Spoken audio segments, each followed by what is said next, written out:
नमस्कार, जय हिंद, जय भारत। मैं अभिषेक और आप देख रहे हैं हमारा YouTube channel Rudra IAS academy. दोस्तों, एक बार फिर से आप सभी का हमारे इस यूट्यूब चैनल पे हार्दिक स्वागत है।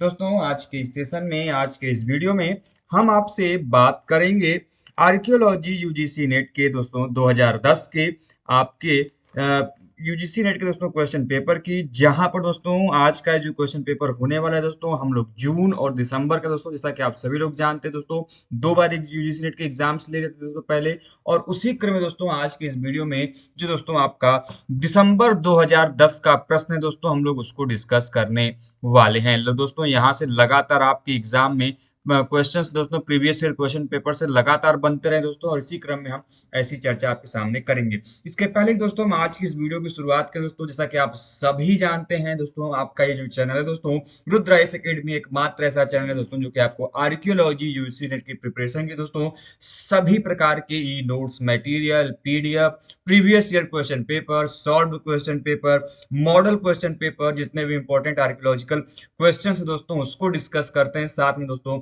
लाइव और रिकॉर्डेड क्लासेस भी चलती हैं। दोस्तों, यदि आप भी हमारे इस पेड कोर्स के माध्यम से जुड़कर आर्कियोलॉजी यूनिट प्रिपरेशन को करना चाहते हैं दोस्तों, तो जो चैनल का दिया गया नंबर है उसके माध्यम से दोस्तों आप इस कोर्स को खरीद सकते हैं, परचेज कर सकते हो, तो भाई बहुत ही कम दामों में और बेहतरीन क्लासेस और ई नोट्स मटेरियल के साथ। चलते दोस्तों बिना कुछ समय गवाए अपने प्रश्नों की तरफ। सबसे पहला प्रश्न दोस्तों आपके सामने है कि द फ्रेंच टर्म कुबोज डिपोडिंग मिंग, मतलब कि दोस्तों जो आपका कुदपो, हिंदी में बोलते हैं कुदपो, जो शब्द है दोस्तों उसका हिंदी मतलब वो किस, उसका अर्थ क्या होता है दोस्तों। सिंपल सा और साधारण सा ये प्रश्न पूछा गया दोस्तों, और है बहुत इंपॉर्टेंट, जो कि दोस्तों आपको जानना चाहिए। दोस्तों, चार ऑप्शन आपके सामने दिए गए हैं। जो ऑप्शन आपके सामने दोस्तों दिया गया है उनमें सबसे पहला ऑप्शन दोस्तों आपका हैंडेक्स को बोला जाता है, दूसरा ऑप्शन दिया गया है क्लीवर को बोला जाता है, तीसरा ऑप्शन दिया गया है स्क्रैपर को बोला जाता है, और चौथा ऑप्शन दिया गया है स्फीयर्ड को बोला जाता है। तो दोस्तों किसको बोलते हैं ये आपको बताना है दोस्तों। बहुत सिंपल सा प्रश्न है, लेकिन है जो दोस्तों आपका बहुत ही इंपॉर्टेंट ये क्वेश्चन। तो इसका सही आंसर क्या होगा दोस्तों, जल्दी से इसका जवाब दीजिए। और इसका सही आंसर होगा दोस्तों आपका ऑप्शन नंबर ए, अर्थात हैंडेक्स। जी हाँ दोस्तों, जो कुदपो फ्रांसीसी शब्द है उसका अर्थ क्या होता है दोस्तों, उसका शब्द होता है एंडेक्स, उसका अर्थ होता है दोस्तों, इसका ऑप्शन नंबर जो ए होगा वो क्या हो जाएगा, सही हो जाएगा। अगले प्रश्न तरफ चलते दोस्तों। देखिए दोस्तों, आपके सामने दो प्रश्न यहाँ पर साइड बाय साइड दिए गए हैं, एक नीचे की तरफ दिया गया, दूसरा साइड बाय साइड दिया गया दोस्तों। तो हम लोग एक एक करके पढ़ेंगे। जो आपके स्क्रीन के सामने दूसरा प्रश्न दिखाई दे रहा है वो है कि pre historic rock paintings of Bhimbetka central India book was written by, मतलब कि दोस्तों जो pre historic rock paintings of Bhimbetka central India पुस्तक है, ये एक पुस्तक का नाम है जिसका नाम है दोस्तों pre historic rock paintings of Bhimbetka central India. अब इस पुस्तक के लेखक का नाम पूछा जा रहा है दोस्तों, तो आपके सामने चार ऑप्शंस दिए गए हैं।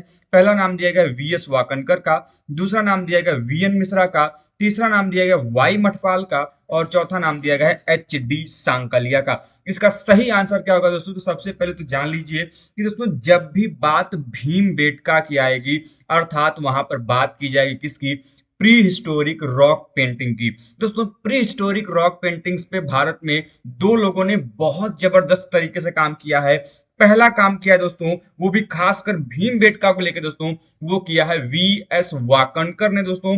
अर्थात दोस्तों वी एस वाकनकर का दोस्तों जो प्री हिस्टोरिक रॉक पेंटिंग्स है वो अपने आप में दोस्तों जो उस पे काम है वो अपने आप में अद्भुत है, और यही कारण है दोस्तों वी एस वाकनकर को father of pre historic rock paintings के नाम से भी जानते हैं, अर्थात भारतीय प्रागैतिहासिक शैल चित्रकला के जनक के रूप में हम लोग इनको जानते हैं। वहीं पर दोस्तों जो दूसरे व्यक्ति हैं जिन्होंने प्री हिस्टोरिक रॉक पेंटिंग्स पे अच्छा खासा रिसर्च किया, उनका काम है दोस्तों वो है दोस्तों वाई मठपाल, और वाई मठपाल के ही द्वारा दोस्तों जो पुस्तक है pre historic rock paintings of Bhimbetka central India, ये पुस्तक लिखी गई। तो इन दोनों के नाम आप लोग जरूर ध्यान में रखें। यदि प्रश्न भीमबेटका के पेंटिंग्स को लेकर आएगा तो ध्यान रखिएगा उन पर काम किसका है, वी एस वाकनकर का है। और लेकिन साथ में यदि यह पूछा जाए कि इस पुस्तक जो डेडिकेटेड, मैंने पुस्तक का नाम पूछा, उसको लेकर इनके राइटर का नाम पूछा जाएगा तो ध्यान रखिएगा किसने लिखा है, वाई मठपाल ने लिखा है।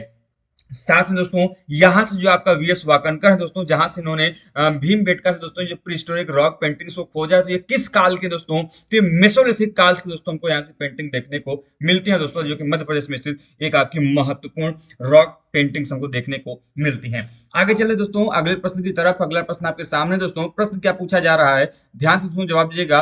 क्वेश्चन नंबर 2 है दोस्तों कि palaeolithic culture of Rajasthan were studied in geological context by, मतलब कि दोस्तों जो राजस्थान की पूर्व पाषाणिक संस्कृतियां हैं उनके भूतात्विक संदर्भ में किसने अध्ययन किया था। जैसे दोस्तों आप सभी लोग जानते हैं भारत के अलग अलग क्षेत्रों में अलग अलग उनके जो पैलियोलिथिक कल्चर्स हैं वो पाए जाते हैं, उनके जो डिपॉजिट या फिर जो जियोलॉजिकल जो उनके डिपॉजिट हैं वो अलग अलग हमको देखने को मिलते हैं। तो प्रश्न यहाँ पर ये उठ रहा है कि जो पैलियोलिथिक कल्चर राजस्थान के क्षेत्र में है उनका जियोलॉजिकल कॉन्टेक्स्ट में, आर्कियोलॉजिकल नहीं पूछ रहा है, ध्यान रखिएगा यहाँ पर जियोलॉजिकल पूछ रहा है, तो जियोलॉजिकल कॉन्टेक्स्ट में राजस्थान के पैलियोलिथिक कल्चर को किसने अध्ययन किया, किसने उसके बारे में जानकारी दी। तो दोस्तों आपके सामने 4 ऑप्शंस दिए गए हैं। पहला ऑप्शन दिया गया आरवी जोशी का, दूसरा नाम दिया गया है वीबी लाल का, तीसरा नाम वीएन मिश्रा का और चौथा नाम दिया गया दोस्तों जीसी महापात्रा का। इसका सही आंसर क्या होगा दोस्तों, तो इसका सही आंसर हो जाएगा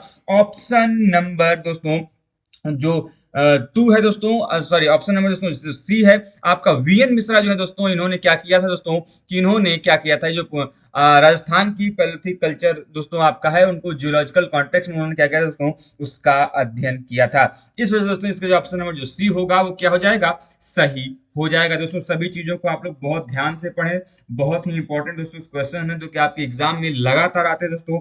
और वीडियो पसंद आए दोस्तों तो आप सभी भाइयों बहनों से दोस्तों आपके लिए इतनी मेहनत की जाती है, तो प्लीज दोस्तों वीडियो को लाइक करें, चैनल पर नए हो दोस्तों चैनल को सब्सक्राइब भी जरूर करें। दोस्तों यहीं पर नाम दिया गया दोस्तों आपके आरवी जोशी का, आरवी जोशी ने दोस्तों आजमगढ़ का एक्सकवेशन किया है।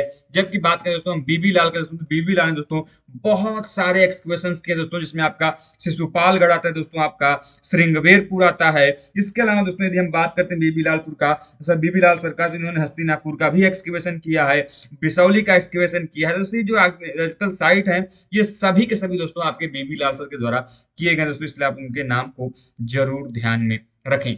आगे चलिए दोस्तों क्वेश्चन नंबर 7 आपके सामने दिए गए कि a complete human baby skull in fossilised form was found at उडईबाई, मतलब कि दोस्तों जो ये बेबी स्कल दोस्तों जो प्राप्त किया गया है दोस्तों, मतलब मनुष्य के बच्चे का एक जो पूरा का पूरा अश्मीभूत फॉसिलाइज्ड जो दोस्तों स्कल प्राप्त किया गया, कपाल प्राप्त किया गया, वो भी कहां से दोस्तों, उडई आर्कियोलॉजिकल साइट से दोस्तों। तो ये किसके द्वारा किया गया ये आपसे पूछा जा रहा है। आपके सामने ऑप्शन दिए गए हैं, ए सोनकिया अर्थात इनका पूरा नाम दोस्तों हम लोग बोलते हैं अरुण सोनकिया, दूसरा नाम दिया गया दोस्तों पी राजेंद्रन, तीसरा नाम दिया गया जी एल बादम और चौथा नाम दिया गया ए आर सांख्यन। अब एक चीज ध्यान रखिएगा दोस्तों, जब भी आप जाते हैं ह्यूमन फॉसिल्स के बारे में, तो दोस्तों हम लोगों ने अलग से बात की थी भारत में मानव के साक्ष्यों के लेके, दोस्तों हम लोगों ने अलग से उस पर वीडियो बनाकर डिस्कस किया था। हमने बात की थी कि भारतीय कॉन्टेक्स्ट में, इंडियन कॉन्टेक्स्ट में दोस्तों किस प्रकार से हमको जो मानव के जीवाश्म है उनको देखने को मिलता है। उसी क्रम में दोस्तों हम लोगों ने बात की थी इस ओडई आर्कियोलॉजिकल साइट की, हथनौरा आर्कियोलॉजिकल साइट की, शिवालिक क्षेत्र की, इन सभी चीजों की चर्चा हम लोगों ने की थी। और हमने आपको बताया था दोस्तों कि जो ओडई आर्कियोलॉजिकल साइट है, सबसे पहले तो यहाँ से भी प्रश्न बनते हैं कि एक बेबी का जो फॉसिलाइज्ड फुल स्कल है वो कहां से मिला है, कंप्लीट स्कल दोस्तों। तो सबसे पहले तो ये जान लीजिए ये ओडई से मिला है। इसको आप खुद को इसको इंपॉर्टेंट कर लीजिए कि जरूरी नहीं है कि यही क्वेश्चन एकदम एट इट इज रिपीट करेगा, हो सकता है कि इस बार आपको नाम पूछ दे आर्कियोलॉजिकल साइट का, तो ध्यान रखिएगा वो है ओडई। अब मिला किसको था दोस्तों, ये मिला था आपको किसको, पी राजेंद्रन दोस्तों, पी राजेंद्रन को मिला दोस्तों। वहीं पर यदि हम हथनौरा की बात करते तो दोस्तों हथनौरा में अरुण सोनाकिया को मिला था, वो भी 5 दिसंबर 1982 के पास में। दोस्तों सभी चीजों का आप लोग जरूर ध्यान में रखें और ये सभी क्वेश्चन दोस्तों आपके लिए बहुत बेहद महत्वपूर्ण है। आगे चलते दोस्तों, तब तक जल्दी से वीडियो को लाइक कर दीजिए, चैनल पर नए दोस्तों चैनल को सब्सक्राइब भी कर दीजिए। और यदि दोस्तों आपका किसी भी प्रकार का कोई भी क्वेश्चन दोस्तों तो हमें कमेंट बॉक्स के माध्यम से जरूर बताएं। और दोस्तों आपके लिए ही इतनी मेहनत की जा रही है दोस्तों, तो अपने भाई यार दोस्तों मित्रों के साथ दोस्तों इस चैनल को जरूर शुरू करें दोस्तों, जिससे कि बाकी अन्य लोग भी यहाँ पर जुड़ पाए। अगला प्रश्न दोस्तों आपके सामने है, प्रश्न यह है कि मुस्टेरियन टूल टेक्नोलॉजी बिलोंग्स टू, मतलब कि दोस्तों जो मुस्टेरियन उपकरण तकनीक है ये किस काल से संबंधित है। अब देखिए दोस्तों, अलग अलग काल में अलग अलग टूल को उपकरण को बनाने की तकनीक, जैसे लवा लवा तकनीक है, उसी प्रकार दोस्तों ये मुस्टेरियन टूल टेक्निक है, जैसे एसुलियन टूल था। तो इसी प्रकार से दोस्तों अलग कालों में अलग अलग की टूल टेक्नोलॉजी हमको देखने को मिलती है। लेकिन यहाँ पे जो क्वेश्चन पूछा गया है वो ये पूछा गया कि जो मुस्टेरियन टूल टेक्नोलॉजी थी ये किस काल की थी। तो आपके सामने ऑप्शंस दिए गए हैं, लोअर पैलेलिथिक, मिडिल पैलेलिथिक, अपर पैलेलिथिक या फिर मेसोलिथिक, अर्थात कि निम्न पूरा पाषाण काल, मध्य पूरा पाषाण काल, उच्च पूरा पाषाण काल या फिर मध्य पाषाण काल। तो इसका सही आंसर क्या होगा दोस्तों? तो इसका सही आंसर होगा दोस्तों ऑप्शन नंबर बी, अर्थात दोस्तों जो मुस्टेरियन टूल टेक्नोलॉजी है ये हमको मिडिल पैलेलिथिक में, अर्थात जो मध्य पूर्व पाषाण काल है उसमें देखने को मिलता है। इस वजह से दोस्तों ऑप्शन नंबर जो बी होगा इसका क्या हो जाएगा? सही हो जाएगा। अगला प्रश्न दोस्तों आपके सामने है। प्रश्न यह है कि the roots of ancient India book was written by, मतलब कि दोस्तों जो पुस्तक है जिसका नाम है the roots of ancient India, दोस्तों पुस्तक अर्थात दोस्तों जो पुस्तक है आपकी the roots of ancient India, यह किसके द्वारा लिखी गई थी दोस्तों? तो आपके सामने ऑप्शन दिया गया है बी अल्चिन, दूसरा नाम दिया गया एच डी सांकालिया, तीसरा नाम दिया गया डी पी अग्रवाल और चौथा नाम दिया गया दोस्तों वहां पर डब्ल्यू ए फेयर सर्विस। तो इसका सही आंसर क्या होगा दोस्तों? बहुत सिंपल सा साधारण सा प्रश्न है, लेकिन है दोस्तों अपने आप में बहुत इंपॉर्टेंट। दोस्तों जो रूट्स ऑफ एंशिएंट इंडिया पुस्तक है ये किसके द्वारा लिखा गया दोस्तों? तो ये लिखा गया आपके डब्ल्यू ए फेयर सर्विस के द्वारा। आपके एग्जाम में दोस्तों लगातार यहाँ से प्रश्न बनते हैं, तो इस चीज को आप लोग जरूर ध्यान में रखेंगे। दोस्तों यदि हम यहीं पे बात करें एच डी सांकालिया से भी प्रश्न बनते हैं दोस्तों लगातार, कि एच डी सांकालिया ने दोस्तों कौन सी पुस्तक लिखी है? दोस्तों एच डी सांकालिया ने इंडियन आर्कियोलॉजी टुडे नाम से उसमें पुस्तक लिखी दोस्तों, जो कि अपने आप में बहुत इंपॉर्टेंट पुस्तक है। वही दोस्तों अल्चिन महोदय के द्वारा जो लिखी गई थी पुस्तक वो है दोस्तों आपका the birth of Indian civilisation, जिन्होंने दोस्तों अल्चिन महोदय ने लिखा है, जो कि दोस्तों अपने आप में बहुत इंपॉर्टेंट है। और इन सभी चीजों को फैक्ट्स दोस्तों आप लोग जरूर ध्यान रखें। एच डी सांकालिया दोस्तों आर्कियोलॉजी टुडे के अलावा दोस्तों एक अन्य पुस्तक भी है द स्टोन एज टूल्स, कई सारे पुस्तक दोस्तों एच डी सांकालिया ने लिखे हैं। इसके अलावा इन्होंने pre historic and proto historic of India and Pakistan भी पुस्तक लिखा है। दोस्तों हमने अलग से वीडियो बना के जितने भी आर्कियोलॉजी से संबंधित बुक्स हैं, उनके राइटर्स हैं, हमने उनको डिस्कस किया है दोस्तों। आप चाहे दोस्तों उस वीडियो की जो प्लेलिस्ट है उसके माध्यम से आप इन चीजों को समझ एवं जान सकते हैं। आगे चलते दोस्तों अगले प्रश्नों की तरफ। अगला प्रश्न दोस्तों आपके सामने है। प्रश्न यह है दोस्तों कि evidence of heat treatment for manufacturing stone tools has been found at, मतलब कि दोस्तों ये आपसे यहाँ कहा गया है कि दोस्तों पाषाण उपकरणों के निर्माण के लिए उष्मा तकनीक, उष्मा अभिक्रिया का प्रमाण हमको कहां से प्राप्त होता है?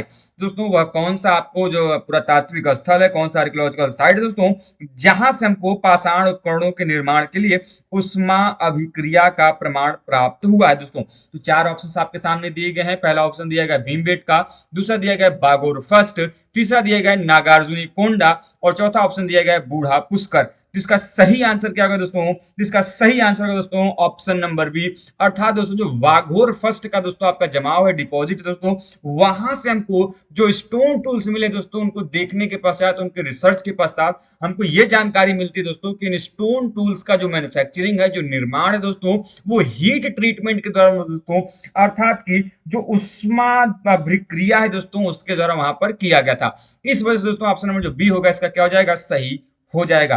अगला प्रश्न दोस्तों आपके सामने है। प्रश्न क्या है दोस्तों कि the earliest culture revealed from the excavations at Taradih in Gaya is, मतलब कि दोस्तों आपकी जो गया में ताराडीह आर्कियोलॉजिकल साइट है दोस्तों, उसके उद्घाटन जब उसका एक्सकेवेशन किया गया, उत्खनन किया गया दोस्तों, तो उससे किस प्रकार की संस्कृति जो है, जो कल्चर है वो हमको देखने को मिलती है वहां पे भी, वो भी अर्लीस्ट फॉर्म में। मतलब कि जब ताराडीह का एक्सकेवेशन किया गया, और ताराडीह स्थित कहां पे दोस्तों? गया में स्थित है। जब एक्सकेवेशन किया गया तो जो उसका अर्लीस्ट कल्चर हमको देखने को मिलता है तो वो कौन सा कल्चर है, यही प्रश्न आपसे पूछा जा रहा है। तो आपके सामने ऑप्शन दिए गए Mesolithic, Neolithic, chalcolithic and early historical. इसका सही आंसर क्या होगा दोस्तों? तो इसका सही आंसर हो जाएगा, ये दोस्तों बहुत सिंपल सा प्रश्न है, इसमें किसी कोई कंफ्यूजन होना नहीं चाहिए दोस्तों। ये आपका सही आंसर होगा ऑप्शन नंबर बी, अर्थात नियोलिथिक। दोस्तों गया में स्थित ताराडीह जो आर्कियोलॉजिकल साइट है उसके अर्लीस्ट कल्चर में दोस्तों हमको नियोलिथिक के प्रमाण देखने को मिलते हैं, जिस वजह से दोस्तों इसका ऑप्शन जो बी होगा वो क्या हो जाएगा, सही हो जाएगा। चलते दोस्तों अपने अगले प्रश्नों की तरफ। अगला प्रश्न दोस्तों आपके सामने है कि Mesolithic human skeletons from Sarai Nahar Rai were studied by. मतलब कि दोस्तों जो सराय नहरराय आपका पुरातात्विक स्थल है दोस्तों, आप सभी जानते हैं दोस्तों एक मध्य पाषाण काल से यहाँ पर दोस्तों हमको ह्यूमन स्केलेटन के अर्थात दोस्तों जो मानव कंकाल है इनके प्रमाण हमको इस पुरातात्विक स्थल से देखने को मिले थे।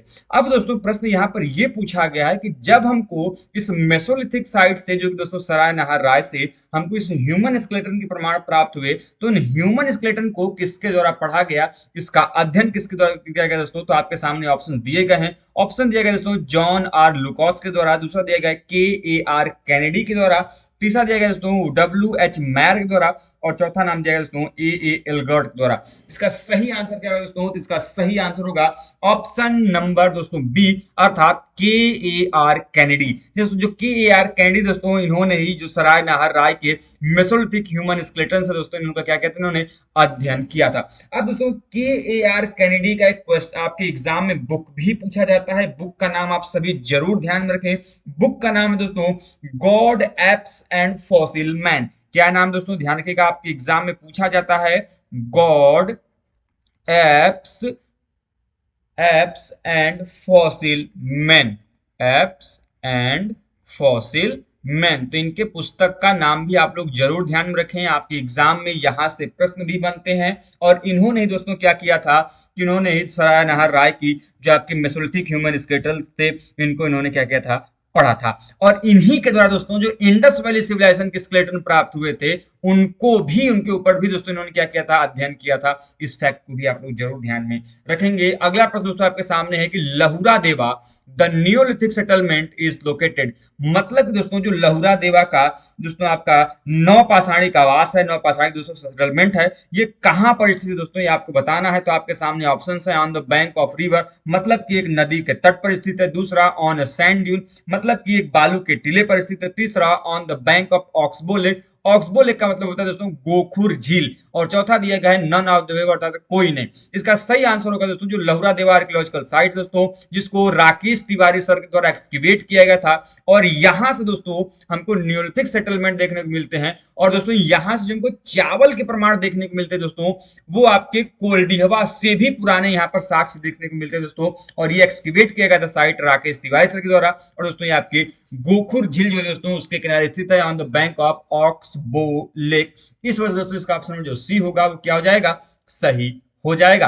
दोस्तों आगे चलते हैं अगले प्रश्नों की तरफ। तब तक दोस्तों आप चाहें तो जो हिंदी के विद्यार्थी हैं वो इसका स्क्रीनशॉट लेकर रख सकते हैं और दोस्तों अपने जो क्वेश्चन है उनको मैचिंग करा के रख सकते हैं।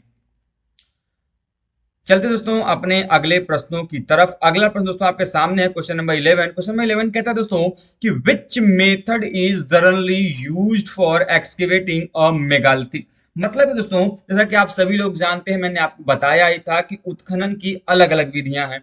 कोई वर्टिकल एक्सकेवेशन होता है, कोई हॉरिजॉन्टल एक्सकेवेशन होता है, कोई ट्रायल ट्रेंच होता है, कोई क्वाड्रेंट मेथड होता है। तो अलग अलग विधियां होती हैं क्या करने की, आपके एक्सकेवेशन की। अब प्रश्न यहाँ पर यह है कि जो मेगालिथिक है, बृहद पाषाण काल बोलते हैं उसको हम लोग, महापाषाण काल भी बोलते हैं मेगालिथिक पीरियड को। तो ये जो मेगालिथिक है, जो हमको मेगालिथिक बरियल्स देखने को मिलते हैं, यदि हम उनको एक्सकेवेट करेंगे तो किस विधि से करेंगे। तो आपके सामने ऑप्शन दिए गए हैं, वर्टिकल एक्सकेवेशन से करेंगे, अर्थात दोस्तों कि आपका जो ऊर्ध्वाधर उत्खनन है उसके द्वारा करेंगे। दूसरा हॉरिजॉन्टल एक्सकेवेशन के थ्रू करेंगे, मतलब क्षैतिज उत्खनन के द्वारा करेंगे। तीसरा दिया क्वाड्रेंट मेथड जिसको हम लोग चतुष्पाद विधि कहते हैं उसके द्वारा करेंगे। और चौथा दिया गया ट्रायल ट्रेंच, अर्थात दोस्तों जो परीक्षण खाते हैं उसके द्वारा करेंगे। तो इसका सही आंसर है दोस्तों ऑप्शन नंबर सी। जी हाँ दोस्तों, जब भी आप सदैव ध्यान रखिएगा, जब भी किसी मेगालिथिक काम को एक्सकेवेशन करना होगा और स्तूप, मेगालिथिक एंड स्तूप जो दोस्तों हैं वो क्वाड्रेंट मेथड द्वारा क्या किए जाते हैं, वो एक्सकेवेट किए जाते हैं। बाकी दोस्तों यदि हम किसी आर्कियोलॉजिकल साइट को एक्सकेवेट करते हैं तो हम चाहे वर्टिकल करते हैं चाहे फिर हॉरिजॉन्टल करते हैं। वो भी ध्यान रखिएगा, जब जब दोस्तों आपको क्या करना हो कि किसी एक साइट पर, मान लीजिए कि एक पर्टिकुलर साइट है, इस साइट पर कितने काल रहे होंगे, नवपाषाण काल रहा होगा, मध्य पाषाण काल रहा होगा कि पूरा पाषाण काल रहा होगा, तो ये कितनी संस्कृतियां इस पर रही होंगी। यदि हमको इसको जानना होगा तो हम क्या करेंगे, उस साइट पर ऊपर से नीचे की तरफ हम लोग एक्सकेवेशन करेंगे, और ये एक्सकेवेशन जो ऊपर से नीचे की तरफ होता है, ये एक्सकेवेशन कहलाता है आपका कौन सा, वर्टिकल एक्सकेवेशन कहलाता है, जिससे कि हमको उस स्थल में, उस सतह में कितनी संस्कृतियां हैं उनका प्रमाण का पता चलता है। लेकिन जब हमको उस स्थल पर किसी एक संस्कृति का कितना विस्तार था, यदि ये पता करना होगा, मान लीजिए कि आपका साइट है और इस साइट में इसका संस्कृति का विस्तार कितना था, तो हम लोग उसको क्या करेंगे कि हॉरिजेंटल क्या करेंगे, एक्सकेवेट करेंगे उसकी सतह पर। ये जो होता है एक्सकेवेशन, ये आपका क्या कहलाता है, हॉरिजेंटल एक्सकेवेशन कहलाता है। और इसके द्वारा जो हॉरिजेंटल एक्सकेवेशन, इसके द्वारा हम ये जान पाते हैं कि वो जो कोई एक संस्कृति है जिसके हम लोग हॉरिजेंटल एक्सकेवेशन कर रहे हैं, वो कितनी विकसित थी, उसका विस्तार कहां तक हमको देखने को मिलता है। तो सभी चीजें आप लोग ध्यान में जरूर रखें। अगला प्रश्न आपके सामने क्या है, अगला प्रश्न ये है दोस्तों कि terracotta wheels with central hub are associated with one of the following. मतलब कि दोस्तों जो सेंट्रल हब वाले मिट्टी के पहिए हैं वो निम्नलिखित में से किसके साथ संबंधित हैं। तो आपके सामने दोस्तों ऑप्शंस दिए गए हैं, आम्री संस्कृति, आम्री कल्चर, दूसरा कालीबंगा फर्स्ट, तीसरा दिया गया मिताथल, सेकेंड बी, और चौथा दिया गया है मेच्योर हड़प्पा। इसका सही आंसर क्या है दोस्तों, जो आपका जो टेराकोटा व्हील्स है दोस्तों, वो भी सेंट्रल हब के साथ दोस्तों ये एसोसिएट किए जाते हैं। किसके साथ दोस्तों, तो ये एसोसिएट किए जाते हैं दोस्तों आपके मेच्योर हड़प्पन पीरियड से, अर्थात दोस्तों जो विकसित हड़प्पा काल है, यहां से दोस्तों हमको टेराकोटा के बने हुए पहिए दोस्तों जो कि सेंट्रल हब के साथ हैं, वो हमको प्रमाण यहां से दिखाई देते हैं। इस वजह से दोस्तों इसका ऑप्शन में जो डी होगा वो क्या हो जाएगा, सही हो जाएगा। अगला प्रश्न दोस्तों आपके सामने कि which one of the following is odd one. मतलब कि दोस्तों जो चार ऑप्शंस आपको दिए गए हैं, इनमें से आपको बताना है कि कौन सा एक ऐसा पुरास्थल है जो कि तीनों पुरास्थलों में से एक भिन्न है। तो आपके सामने ऑप्शन दिया गया है गुफकराल, दूसरा दिया है गिलुंड, तीसरा मार्तंड, और चौथा दिया गया है बुर्जहोम। दोस्तों इनमें से जो आपका गिलुंड आर्कियोलॉजिकल साइट है, यह एक चालकोलिथिक कल्चर का साइट है। किसका है भाई, चालकोलिथिक, अर्थात जिसको हम लोग हिंदी में बोलते हैं ताम्र पाषाणिक संस्कृति। इस ताम्र पाषाणिक संस्कृति का दोस्तों ये आपका स्थल, इसको हम लोग बोलते हैं गिलुंड आर्कियोलॉजिकल साइट। ठीक है, बाकी जो आप यहाँ पर देखने को मिले, जो आपको गुफकराल देखने को मिल रहा है, मार्तंड देखने को मिल रहा है, बुर्जहोम देखने को मिला है दोस्तों, ये सभी के सभी आपके नियोलिथिक कल्चर से संबंधित हैं। ध्यान रखिएगा दोस्तों, जब भी मार्तंड की बात करें दोस्तों, तो मार्तंड से हमको एक सूर्य मंदिर का भी प्रमाण मिला है दोस्तों, जो कि अपने आप में इंपॉर्टेंट है। ठीक है, बाकी दोस्तों गिलुंड जो है आपका एक चालकोलिथिक साइट है दोस्तों, जो कि आपके ताम्र पाषाणिक संस्कृति का एक महत्वपूर्ण पूरा स्तर है। इस वजह से दोस्तों इसका ऑप्शन जो बी होगा वो क्या हो जाएगा, सही हो जाएगा। अगला प्रश्न क्या है, अगला प्रश्न जो दोस्तों कि ghat shaped beads are speciality of one of the following. मतलब कि दोस्तों जो घाट कार के मनके हैं, बीड्स को क्या बोलते हैं, मनका बोलते हैं, वो निम्नलिखित में से किसकी एक विशेषता रहे हैं। ओसीपी की, मतलब जिसको हम लोग बोलते हैं अकर्ड कलर पॉटरी, अर्थात जिसको हम लोग बोलते हैं गैरिक मृदभांड काल की। दूसरा पीजीडब्ल्यू की, अर्थात पेंटेड ग्रेवेयर काल की, जिसको हम लोग हिंदी में बोलते हैं चित्तित धूसर मृदभांड। तीसरा बीआरडब्ल्यू, ब्लैक एंड रेड, हम लोग हिंदी में बोलते हैं दोस्तों आपको क्या, काले व लाल रंग के मृदभांड काल में पाए जाते थे। और पहला ऑप्शन दिया गया है हड़प्पन सिविलाइजेशन, अर्थात हड़प्पा सभ्यता की।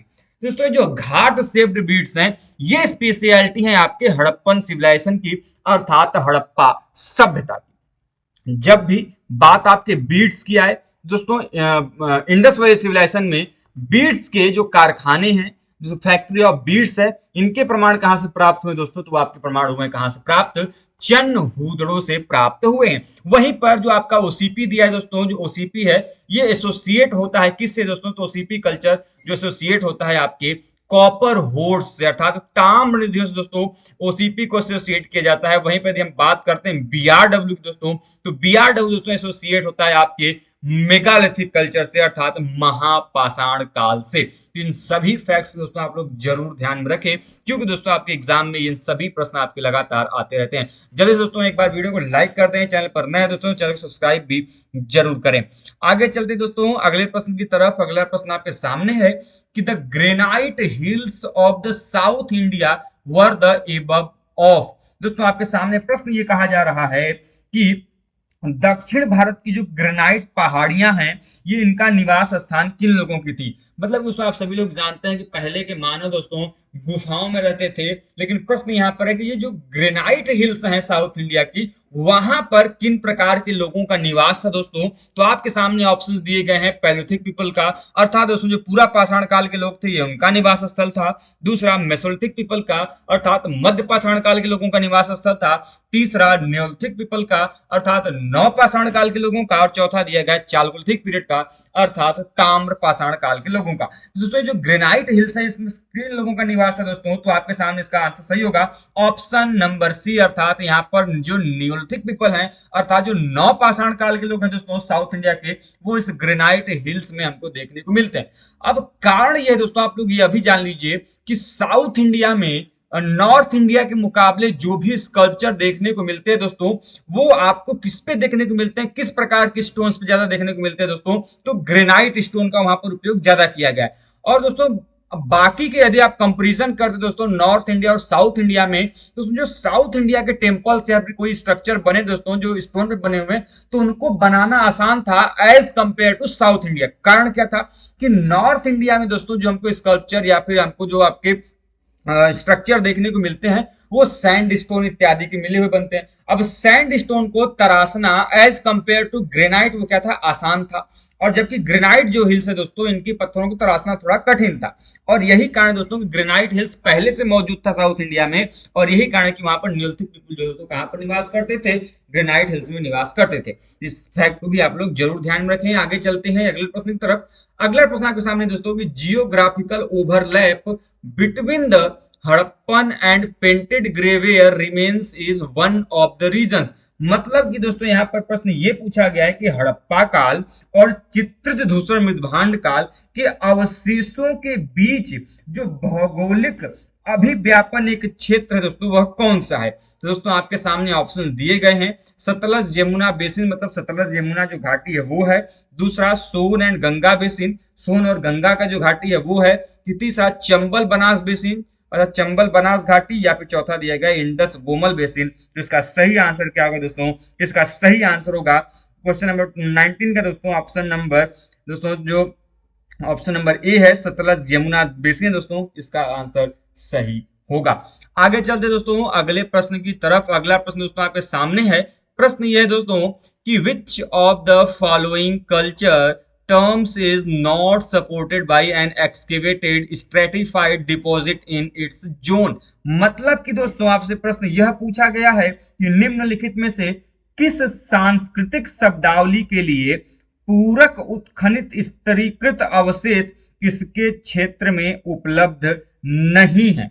दोस्तों तो आपके सामने चार ऑप्शंस दिए गए हैं, उनमें से आपको बताना है कि दोस्तों कौन सा ऐसा कल्चरल टर्म है दोस्तों जो कि सपोर्ट नहीं होता है इस स्ट्रेटिफाइड डिपॉजिट के जोन में। दोस्तों आपके सामने ऑप्शंस दिए गए, उनके नाम दिए गए दोस्तों। इंडस वैली सिविलाइजेशन में नहीं यह सपोर्ट होता है दोस्तों। दूसरा दिया गया है सोथी कल्चर में, अर्थात सोथी संस्कृति में नहीं होता। तीसरा सिसवल कल्चर में, अर्थात सिसवल कल्चर में नहीं होता। चौथा हारका कल्चर में, हाकरा कल्चर में, अर्थात हाकरा संस्कृति में नहीं होता। तो इसका सही आंसर क्या होगा दोस्तों, इसका सही आंसर होगा ऑप्शन नंबर ए, अर्थात इंडस वैली सिविलाइजेशन। दोस्तों ये जो कल्चरल टर्म है वो सपोर्ट नहीं होता इसके एक्सकेवेटेड स्ट्रेटिफाइड डिपॉजिट के लिए, जो कि दोस्तों अपने आप में इंपॉर्टेंट क्वेश्चन है। इस चीज को आप लोग जरूर ध्यान रखें। अगला प्रश्न दोस्तों आपके सामने है कि Brahmi script was deciphered by, मतलब दोस्तों जैसा कि आप सभी लोग जानते हैं प्राचीन भारत में दोस्तों अलग अलग प्रकार की लिपियों के प्रमाण मिलते हैं। इसमें आपका ब्राह्मी लिपि है, खरोष्ठी लिपि है, अरामाइक लिपि है दोस्तों। तो उन्हीं में से जो आपकी दोस्तों ब्राह्मी लिपि है, इस ब्राह्मी लिपि को किसके द्वारा डिसाइफर किया गया दोस्तों, तो आप सभी लोग जानते हैं दोस्तों उनका नाम जेम्स प्रिंसेप ने दोस्तों इसको क्या किया था, डिसाइफर किया था। और दोस्तों ये जो ब्राह्मी स्क्रिप्ट है, इस ब्राह्मी स्क्रिप्ट को दोस्तों किसने सबसे पहले प्रयोग किसने किया दोस्तों, तो अपने अभिलेखों पर दोस्तों अशोक के काल में जो भी अभिलेख हमको देखने को मिलते हैं दोस्तों, सबसे अधिक मात्रा में जिस लिपि का प्रयोग किया गया है दोस्तों वह लिपि है आपकी ब्राह्मी लिपि। अब कई लोग कंफ्यूज होते हैं कि लिपि क्या है और भाषा क्या है। जैसे मैं आपको इस कंफ्यूजन को अभी तुरंत दूर कर देता हूं। मैं आपको बोल रहा हूं और आप उसको सुन रहे हैं, ये क्या है, भाषा है। मैंने भाषा बोला तो भाषा, ये जो शब्द हमने यहाँ से बोला है और आपने वहां पर सुना है कि भाषा शब्द ने सर ने बोला और आपने सुना, ये तो जो मैं कह रहा हूं और जो आप सुन रहे हैं जो उच्चारण है उच्चारण और ध्वनि की जो प्रक्रिया होती है वही कहलाती है आपकी भाषा। अब मैंने जो भाषा बोला और मैं कहूं कि यही चीज आप अपनी कॉपी पे लिखिए, तो आप लिखेंगे कि भैया भ ऐसे होता है, फिर इस पे आ की मात्रा लगाते हैं और फिर सा लिख देते हैं। ये हो गया भाषा। तो जिस प्रकार से आपने हमारे द्वारा बोले गए शब्दों को जिस रूप में लिखा है, जो उसके लिखने की विधि है, वही क्या कहलाती है, स्क्रिप्ट कहलाती है, वही क्या कहलाती है, लिपि कहलाती है। अब हम कुछ बोल रहे हैं, आप सुन रहे हैं और उसको समझ रहे हैं, वो भाषा हो गई। और आपने समझने के पश्चात उसको चेप डाला, लिख डाला, वो क्या हो गई, लिपि हो गई। तो दोनों में अंतर एकदम स्पष्ट रखिएगा। देवनागरी लिपि है, हमने भाषा जो यहाँ पर लिखा है, तो ये क्या है, ये देवनागरी लिपि में लिखा गया है। अब मैंने यदि आपको बोला कि पढ़ो बेटा ये क्या लिखा है, तो बच्चा खुश होकर पढ़ दिया, सर भाषा लिखा है। तो जो पढ़ लिया, तो जो पढ़ रहा है वो पढ़ने की जो विधि है वो कौन सी चीज है, हिंदी है। तो इस चीज को आप लोग जरूर ध्यान में रखिएगा कि बाद में कंफ्यूजन हो जाए। पूछा जा रहा है, पूछ रहे आपके एग्जाम में कि ये बताइए अशोक के अभिलेखों में कौन सी लिपि का प्रयोग किया गया है, और वहां पे ऑप्शन में हो भैया कौन सा चीज, वहां पे ब्राह्मी भी हो और प्राकृत भी दिया हो। तो ध्यान रखिएगा, जब लिपि का नाम पूछा जाएगा तो सबसे अधिक लिपि प्रयोग की गई ब्राह्मी। लेकिन जैसे ही प्रश्न ये पूछा जाए कि अशोक के अभिलेखों में कौन सी भाषा का प्रयोग सबसे ज्यादा हुआ, तब आप कहेंगे प्राकृत भाषा। तो इसीलिए मैं आपको इतना जो रामायण कथा महाभारत है इसको बताना यहाँ पर आवश्यक था, कि आप बाद में एक छोटी सी गलती ना करें और वहां पे क्वेश्चन आपका गलत न होने पाए। आगे चलते हैं भाई साहब। उम्मीद करते हैं कि आपको जो वीडियो है पसंद आ रही होगी। वीडियो से किसी प्रकार का कोई कंफ्यूजन नहीं होगा। कोई भी कंफ्यूजन है तो भैया आपसे निवेदन है, आप सभी भाइयों बहनों से, कि प्लीज हमें कमेंट बॉक्स के माध्यम से बताएं। अपने दोस्त यार मित्र रिश्तेदार जितने लोग हैं उनको शेयर करें। प्लीज हमारे चैनल को सब्सक्राइब करें। जैसा कि आप सभी लोग जानते हैं दोस्तों, आर्कियोलॉजी यूसी नेट का दोस्तों आपको कहीं चैनल नहीं मिलेगा। हमारा एकमात्र चैनल दोस्तों, हालांकि आप सभी जानते हैं आपकी संख्या कम है, व्यूज कम आते हैं, इसी वजह से दोस्तों कभी कभी आदमी डीमोटिवेट भी हो जाता है पढ़ाने को लेके। दोस्तों यदि आप भी हमें सपोर्ट करना चाहते हैं और चाहते हैं दोस्तों कि आपको इसी प्रकार की वीडियोस अलग अलग टॉपिक्स पे दोस्तों मिलती रहे, अभी तो दोस्तों हमारी एक शुरुआत है, यदि आप सभी का साथ रहा दोस्तों, हम अपने इस चैनल के माध्यम से आपको आर्कियोलॉजी से दोस्तों संबंधित हर एक फैक्ट दोस्तों बहुत ही अच्छे तरीके से हम लोग डिस्कस करेंगे। तो प्लीज दोस्तों आप सभी से रिक्वेस्ट है कि आप इसे जल्दी से जल्दी दोस्तों ज्यादा से ज्यादा लोगों तक दोस्तों पहुंचाइए, सब्सक्राइब करें दोस्तों, चैनल के रीच को पहुंचाइए दोस्तों, जिससे कि दोस्तों हम थोड़ा सा मोटिवेट हो दोस्तों आपके लिए और भी अच्छे अच्छे वीडियोस लेके सामने आए। आगे चलते दोस्तों अगले प्रश्न की तरफ। अगला प्रश्न आपके सामने है। प्रश्न ये दोस्तों कि purported jars were introduced in one of the following periods। मतलब कि दोस्तों यहाँ पर प्रश्न ये पूछा गया है आपसे कि छिद्रित मतलब छिद्र किए हुए जो घड़े हैं, जार्स को हम लोग घड़ा बोलते हैं, वो किस एक काल में प्रारंभ किए गए थे, आपको पूछना है। यहाँ पूछा गया प्रश्न। आप सभी लोग जानते हैं दोस्तों, जो हर एक काल है उसमें मृद भांडों के प्रकार हमको अलग अलग देखने को मिलते हैं। कहीं पर हमको बाउल से तो दोस्तों आपको कहीं पर हुक वाला देखने को मिल जाएगा, तो तस्तरी नुमा मिल जाएगा। तो हर एक काल की अपनी जो मृद भांड की विशेषता है वो अलग अलग है। अब यहाँ पर प्रश्न जो ये पूछा जा रहा है कि परफोर्टेड जार्स मतलब कि जो छिद्रित जो आपके घड़े हैं उनके प्रमाण या फिर किस काल में प्रारंभ किए गए थे वो पूछा जा रहा है। आपके सामने ऑप्शन दिए गए न्योलिथिक पीरियड के, नवपाषाण काल के, दूसरा मेच्योर हड़प्पा के अर्थात विकसित हड़प्पा के, तीसरा पेंटेड ग्रेवेयर के अर्थात दोस्तों आपके चित्रित धूसर मृदभांड के काल की, या फिर ब्लैक एंड रेड वेयर की अर्थात दोस्तों काली एवं लाल मृदभांड के। तो इसका सही आंसर क्या होगा दोस्तों, इसका सही आंसर होगा दोस्तों आपका ऑप्शन नंबर बी अर्थात मेच्योर हड़प्पन पीरियड से। दोस्तों जब आप सभी लोग जानते हैं दोस्तों, जो हड़प्पन सिविलाइजेशन है इसको हम लोग दोस्तों मुख्यतः 3 भागों में बांटते हैं। ध्यान रखिएगा, मैं मोटे मोटे तौर पे कर रहा हूं, हालांकि कुछ विद्वान इसको 4 और 5 भागों में भी बांटते हैं।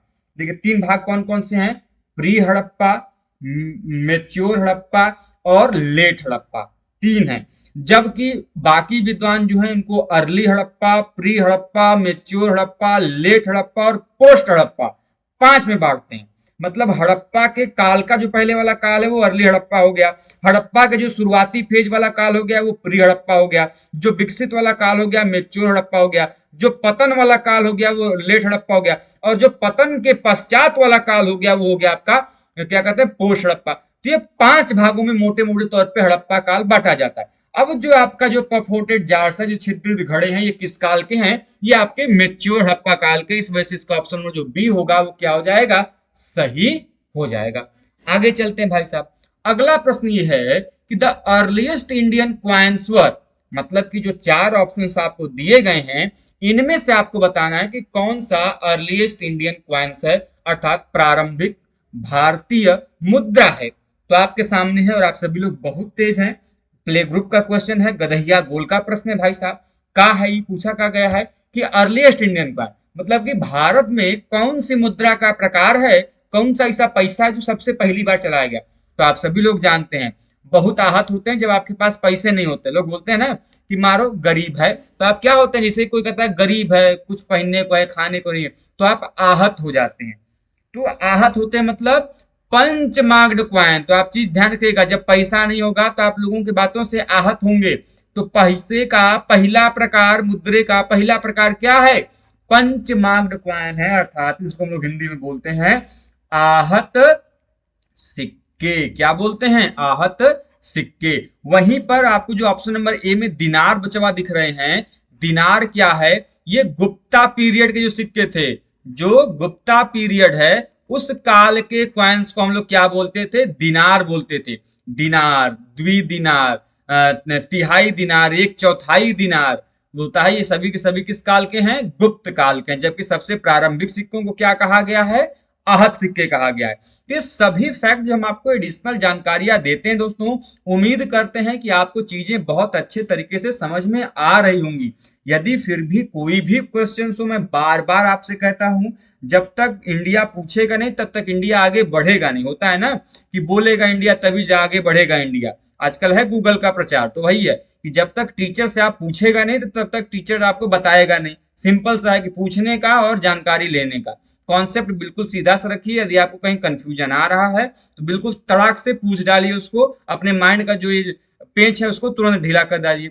अगला प्रश्न चलते हैं भाई। अगला प्रश्न आपके सामने ये है कि डिश ऑन स्टैंड, बर्तन का प्रकार है, मैं पहले ही बोल दे रहा हूं। डिश ऑन स्टैंड जो है ये एक मृदभांड का प्रकार है, जिसको हम लोग हिंदी में क्या बोलते हैं? लटके किनारे वाली स्टैंड सहित तस्तरी, मतलब dish on stand with drooping rims, मतलब कि जो आपका लटके किनारे वाले स्टैंड सहित तस्तरी है, ये किस काल की विशेषता है? Is a feature of one of the followings. तो आपको बताना है भाई कि जो ये चार यहाँ पर आपको जो कल्चर दिए गए हैं, इनमें से किस कल्चर में डिश ऑन स्टैंड विद जो ड्रॉपिंग रिम्स है, यह आपके उस काल की विशेषता है। तो आपको नाम दिया गया है नेलोथिक का, मेच्योर हड़प्पा का, लेट हड़प्पा का और ओसीपी का। जिसका सही आंसर क्या होगा भाई? बहुत सिंपल सा प्रश्न है। इसका सही आंसर होगा ऑप्शन नंबर बी, अर्थात मेच्योर हड़प्पा का। अभी हमने परफोर्टेड जार्स के बारे में बताया, तो बताया कि वो भी हड़प्पन, जो मेच्योर हड़प्पा पीरियड है उससे एसोसिएट करता है। जबकि stand on, this on stand with dropping RIMS जो है वो भी आपके मेच्योर हड़प्पा जो पीरियड है उससे क्या करता है? एसोसिएट करता है। इस वजह से इसका ऑप्शन में जो बी होगा वो क्या हो जाएगा? सही हो जाएगा। अब देखिए, अब आपको जो आगे प्रश्न देखने को मिलेंगे ये इतने साधारण से प्रश्न है कि आप देखते कहेंगे यार मारो क्या प्रश्न है, तो इसको तो सेकंड में जवाब देना है आपको। कैसे? बुद्धा वाज बोर्न एट, भाई भगवान बुद्ध का जन्म कहां पर हुआ था? इसमें भी तो किसी कोई कंफ्यूजन होना चाहिए, तुरंत लगाइए भाई जवाब। लुम्बिनी वन, जो लुम्बिनी का वन है नेपाल के बगल वाला क्षेत्र जो है, ये वहां पर भगवान बुद्ध का जन्म माना जाता है। और इसी लुम्बिनी से हमको अशोक के काल का, मौर्य सम्राट जो शासक अशोक हैं उनके काल का यहाँ पर एक इंस्क्रिप्शन भी है, जिसको हम लोग क्या बोलते हैं?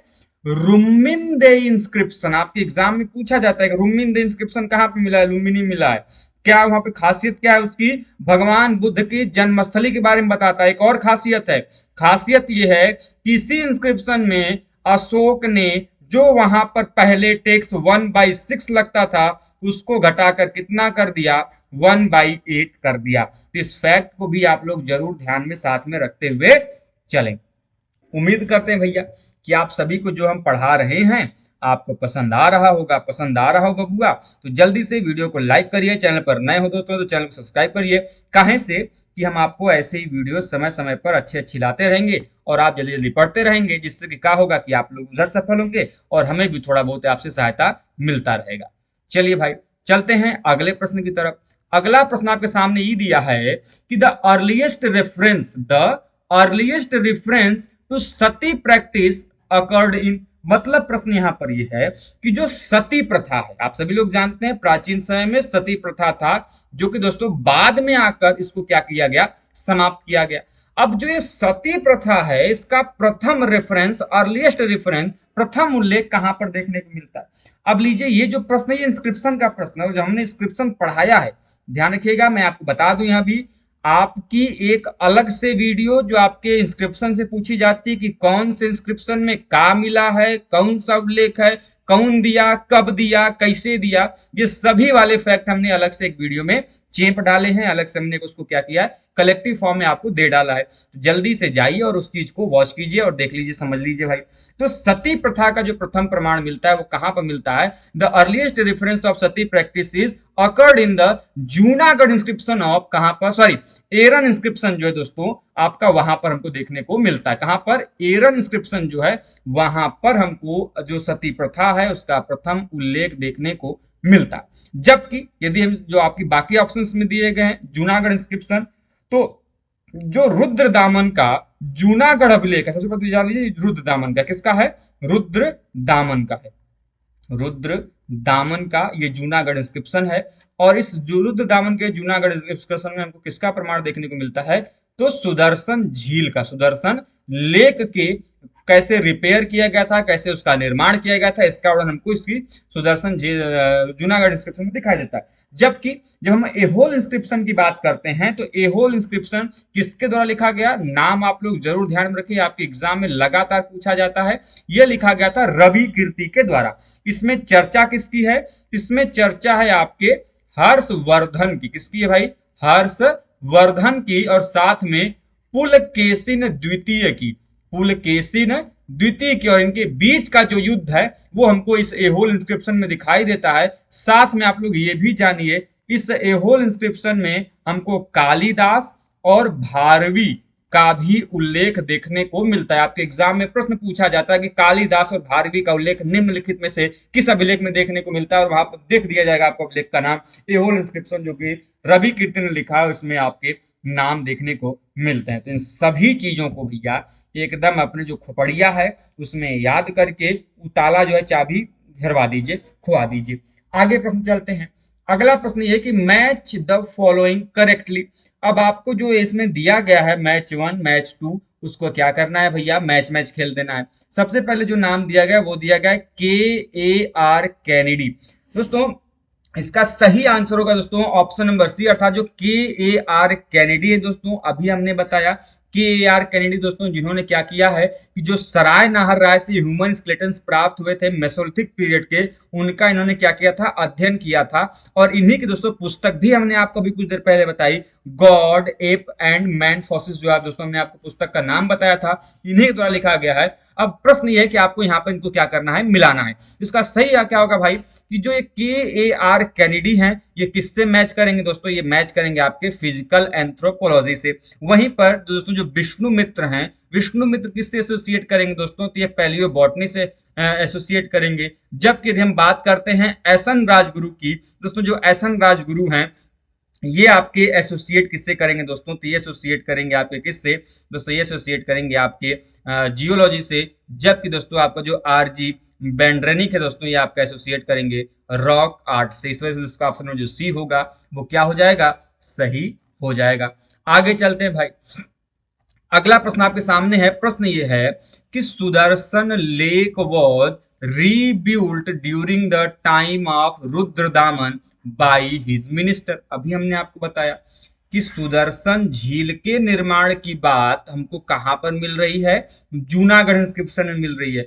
और ये जो जूनागढ़ इंस्क्रिप्शन है किसका, रुद्रदामन का है। तो प्रश्न यहाँ पर यही पूछा जा रहा है कि जो ये रुद्रदामन का काल है और जो जूनागढ़ इंस्क्रिप्शन में सुदर्शन झील के निर्माण की बात चल रही है, तो सुदर्शन झील को रुद्रदामन के काल में उनके किस मिनिस्टर के द्वारा बनवाया गया, यही आपसे पूछा जा रहा है। ध्यान रखिएगा, बनवाने की बात नहीं कर रहा है, यहाँ पर रीबिल्ट की बात कर रहा है, अर्थात पुनः बनवाया गया, अर्थात जीर्णोद्धार कराया गया। तो आपके सामने ऑप्शंस हैं हुविस्क, जो कि आपके किस काल के हैं, कुषाण काल के हैं, दूसरा नहपान, तीसरा सुविशाख और चौथा कुलप। इसका सही आंसर क्या होगा भाई? इसका सही आंसर होगा दोस्तों ऑप्शन नंबर सी, अर्थात दोस्तों जो सुविशाख हैं, सुविशाख दोस्तों रुद्रदामन के आपके क्या थे, मंत्री थे, और इन्हीं के द्वारा दोस्तों जो सुदर्शन लेक है, सुदर्शन झील है, इसका पुनर्निर्माण कराया गया। इस वजह से दोस्तों इसका ऑप्शन नंबर जो सी होगा वो क्या हो जाएगा, सही हो जाएगा। आगे चलते हैं भैया। अगला प्रश्न जो है दोस्तों आपको क्या करना है यहाँ पर कि सिमुक वॉज द फाउंडर। आप बहुत सिंपल सा और साधारण सा प्रश्न, आप सभी लोग जानते हैं, प्रमुख राजवंश और उनके जो आपके स्थापन करता है, स्थापक हैं, संस्थापक हैं, उनके नाम आपको जानना चाहिए। तो हमने आपको सभी एक पूरी लिस्ट दी है कि कौन से राजवंश के कौन से दोस्तों क्या है, संस्थापक हैं। हमने उसके बारे में आपको पढ़ाया भी और उसकी वीडियो भी हमने अपलोड की है चैनल के पे। तो आप चाहें तो भैया प्लेलिस्ट जो है दोस्तों उसको जाकर देख सकते हैं। और यदि हमारे पेड कोर्स में जुड़ेंगे तो भैया फिर तो माशाल्लाह आपको जो भी चीजें मिलेंगी वो तो और मजेदार होंगी, और आपको डिटेल में डिस्कशन हम करते हुए आपसे वहां पर मिलेंगे। अब प्रश्न यहाँ पर यह है कि Simuk was the founder of, Simuk किस साम्राज्य के, किस आपके राजवंश के संस्थापक माने जाते हैं? तो भैया इसमें किसी को तो कुछ पूछना ही नहीं है, आप सभी लोग जानते हैं। और भैया आप लोग बहुत तेज हैं। ये आपके दोस्तों जो सातवाहन काल है, इस सातवाहन काल के दोस्तों संस्थापक हैं आपके सिमुक महोदय। अब जब भी सातवाहन आए ना, तो नाम आप लोग एक चीज जरूर ध्यान रखिएगा कि सातवाहन शासकों के द्वारा शीशे के सिक्के, किसके सिक्के, शीशे के सिक्के, और पोटीन नाम का सिक्का, दो चीजें आपके एग्जाम में पूछा जाता है कि सबसे पहले जो शीशे के सिक्के हैं किसके द्वारा चलाए गए, तो सातवाहन शासकों के द्वारा चलाए गए। और दूसरा पूछा जाता है कि जो पोटीन के सिक्के हैं, पोटीन के जो सिक्के हैं ये किसके द्वारा चलाए गए थे, तो ये भी आपके सातवाहन शासकों के द्वारा ही चलाए गए थे। वहीं पर यदि आपसे यह पूछा जाए कि भैया ये बताइए कि निम्नलिखित में से कौन सी ऐसी डायनेस्टी है जो कि मैट्रियार्कल सोसाइटी अर्थात मातृसत्तात्मक वहां पे सत्ता है, अर्थात वहां का जो समाज है वो आपका मातृसत्तात्मक है, महिला प्रधान समाज है दोस्तों। तो सातवाहन जो डायनेस्टी है ये मातृसत्तात्मक आपका डायनेस्टी है। कारण ये है कि आप जब भी किसी शासक का नाम देखेंगे तो उनके नामों के आगे उनकी माताओं का नाम मिलेगा, जैसे गौतमी पुत्र सातकर्णी, सातकर्णी के माता का नाम गौतमी, वशिष्ठी पुत्र पुलमावी, पुलमावी की माता का नाम वशिष्ठी। तो ये आपके एग्जाम में पूछा भी जाता है कि कौन सी ऐसी डायनेस्टी है जहां के जो किंग्स हैं, जो रूलर हैं, वो अपनी माताओं के नामों को अपने नाम के आगे टाइटल के रूप में लगाते हैं, तो वो आपका सातवाहन डायनेस्टी है। तो जो आपको मैं एक्स्ट्रा फैक्ट बताते हुए चलता हूं, उम्मीद करता हूं दोस्तों कि आपको जो फैक्ट्स हैं वो इंटरेस्टिंग लगते होंगे और आपको जो चीजें हैं वो और भी ज्यादा अच्छे से समझ में आती होंगी। यदि वीडियो दोस्तों आपको पसंद आ रही हो तो भाइयों आपसे सभी से निवेदन है कि प्लीज वीडियो को लाइक करें, चैनल पर नए दोस्तों तो चैनल को सब्सक्राइब भी जरूर करें। आगे चलते दोस्तों, अगला आपको जो प्रश्न है वो ये बता रहा है, पूछा जा रहा है कि लकुलिस इज इनकारनेशन ऑफ। अब आप सभी लोग जानते हैं दोस्तों कि जो भगवान होते हैं इनके अपने एक बेसिक अवतार होते हैं। हर एक भगवान ने क्या किया कि अपना अवतार धारण किया है। भगवान शिव का भी अपना अवतार है, भगवान विष्णु का अपना अवतार है, ब्रह्मा जी ने अवतार नहीं लिए हैं। अब यहाँ पर जो आपके बात की जा रही है लकुलिस के अवतार की, जो लकुलिस अवतार है यह किसका अवतार है, भगवान शिव का अवतार है। किसके अवतार माने जाते हैं लकुलिस, शिव के अवतार माने जाते हैं। जबकि दशावतार आप लोगों ने पढ़ा होगा, दशावतार किसका है भैया, तो भगवान विष्णु का दशावतार होता है, इसमें क्या आपके लकुलिस नहीं आते हैं। ठीक है, इसका सही आंसर क्या होगा, ऑप्शन नंबर बी होगा। आगे चलते हैं। अब आपको जो करना है यहाँ पे लिस्ट 1 को लिस्ट 2 से क्या कराना है, मैच कराना है। ठीक है, सबसे पहले यहाँ पर दिया गया है कुछ आपके बुक्स के या फिर जर्नल्स के नाम दिए गए हैं, और दूसरी तरफ दिया गया है कि उनमें वो किसके द्वारा पब्लिश्ड होती हैं उनके नाम दिए गए हैं। सबसे पहले जो बुक का या जर्नल का नाम दिया गया है वो दिया गया है प्राग धारा। यदि दोस्तों आप लोगों आर्कियोलॉजी के एक अच्छे विद्यार्थी होंगे, एक अच्छे स्टूडेंट होंगे आर्कियोलॉजी के, तो इन जर्नल्स का या फिर आपने इस बुक्स का नाम जरूर सुना होगा, प्राग धारा, पुराकला, पुरातत्व, मैन एंड एनवायरनमेंट। ये आपके ऐसे बुक्स एंड जर्नल्स है दोस्तों जहां पर रेगुलर बेसिस पे आपकी जो आर्टिकल्स हैं, जो आपके रिसर्च पेपर्स हैं, ये कहां से पब्लिश होती हैं। तो प्रश्न यहाँ पर यही है कि जो ये आपके चार नाम दिए गए हैं, प्रागधारा, पूरा कला, पूरा तत्व, मैन एनवायरमेंट, ये किसके द्वारा पब्लिश होती हैं, ये आपसे एग्जाम में पूछा जाता है। सबसे पहले हम दोस्तों चलते हैं, इसके आंसर क्या होगा दोस्तों, इसका आंसर होगा ऑप्शन नंबर डी। क्या होगा दोस्तों, ऑप्शन नंबर डी है जो इसका सही आंसर होगा। कारण क्या है दोस्तों, कि सबसे पहले दोस्तों आपका जो प्राग धारा आपका जो जर्नल है दोस्तों, ये किसके द्वारा दोस्तों पब्लिश होती है दोस्तों, तो ये आपका पब्लिश होती है यूपी स्टेट जो आर्कियोलॉजिकल डिपार्टमेंट है दोस्तों, अर्थात दोस्तों जो भारत का उत्तर प्रदेश का जो आर्कियोलॉजी डिपार्टमेंट है, पुरातत्व दोस्तों विभाग है, ये उसके द्वारा पब्लिश होती है। वहीं पर यदि हम बात करते हैं दोस्तों पूरा कला की, तो जो पूरा कला है इसमें आपको ध्यान रखिएगा कला शब्द जुड़ा है। कला दोस्तों किसके बारे में होगा, आर्ट के बारे में होगा। और रॉक आर्ट एसोसिएशन जो सोसाइटी ऑफ इंडिया है दोस्तों, ये इस पूरा कला को पब्लिश करती है। जबकि दोस्तों यदि हम बात करते हैं पूरा तत्व की, दोस्तों जो पूरा तत्व आपका जर्नल है दोस्तों, ये किसके द्वारा पब्लिश होती है दोस्तों, ये पब्लिश होती है आर्कियोलॉजिकल सोसाइटी ऑफ इंडिया के द्वारा दोस्तों, ASI के द्वारा होती है दोस्तों।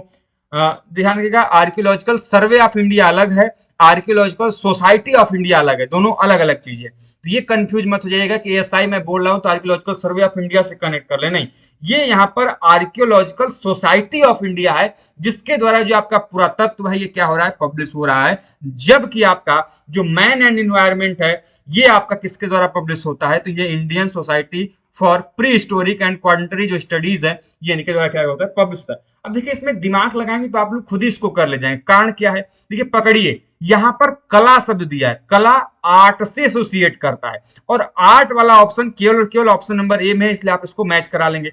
दूसरा यहां पर दिया है मैन एंड इन्वायरमेंट। जब भी किसी फॉसिल्स की इन्वायरमेंट की चर्चा होती है तो हम लोग प्री हिस्टोरिक टाइम में चले जाते हैं, और ये इसीलिए आप इसको एसोसिएट कर सकते हैं Indian Society for Prehistoric and quaternary studies के लिए, जिसके वजह से दोस्तों इसका ऑप्शन नंबर जो डी होगा वो क्या हो जाएगा, सही हो जाएगा। आगे चलते हैं दोस्तों अगले प्रश्न की तरफ। तब तक दोस्तों जल्दी से एक बार चैनल पर नए हो तो चैनल को प्लीज सब्सक्राइब कर दीजिए दोस्तों, और साथ में दोस्तों यदि कहीं पर भी कोई भी कंफ्यूजन आ रहा है दोस्तों तो मैं कमेंट बॉक्स के माध्यम से आप जरूर बताएं दोस्तों, जिससे कि आपको कोई कंफ्यूजन न होने पाए दोस्तों। साथ में हम सभी चीजों को अच्छे से डिस्कस कर लें और दोस्तों हम लोग साथ में चीजों को समझते हुए चलें। अगला प्रश्न दोस्तों आपके सामने ये है कि Mahavira's last rites were performed at one of the following places. अब देखिए बहुत सिंपल सा प्रश्न है, लेकिन दोस्तों होता क्या है कि कई बार आप लोग क्या करते हैं कि जल्दीबाजी में कई सारे ऐसे प्रश्न गलत करके चले आते हैं दोस्तों, जिससे कि आपके जो आंसर है दोस्तों वो गलत हो जाते हैं और आपके जो नंबर है दोस्तों वो नहीं मिलते हैं। प्रश्न यहाँ पर है दोस्तों, जो महावीर के अंतिम संस्कार का संपादन किया गया था वो किस स्थान पर हुआ था।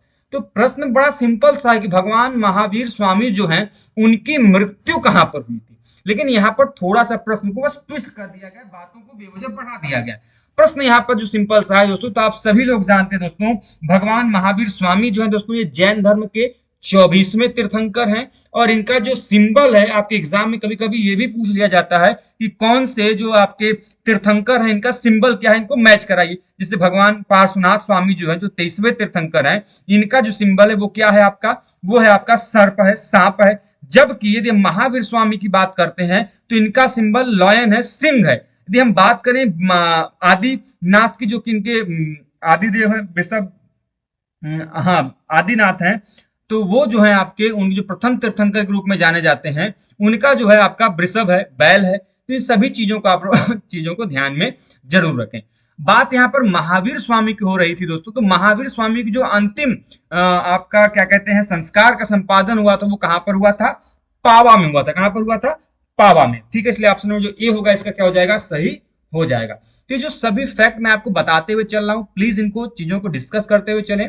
आगे चलते दोस्तों अगला प्रश्न आपके सामने कि द अर्लीस्ट इंस्क्रिप्शन मेंशन्ड सका इरा, मतलब कि वह कौन सा प्रथम ऐसा अभिलेख है, इंस्क्रिप्शन है, अर्लीस्ट इंस्क्रिप्शन है जहां पर जो शक संवत है, शक इरा है, इसको सबसे पहली बार मेंशन किया गया था।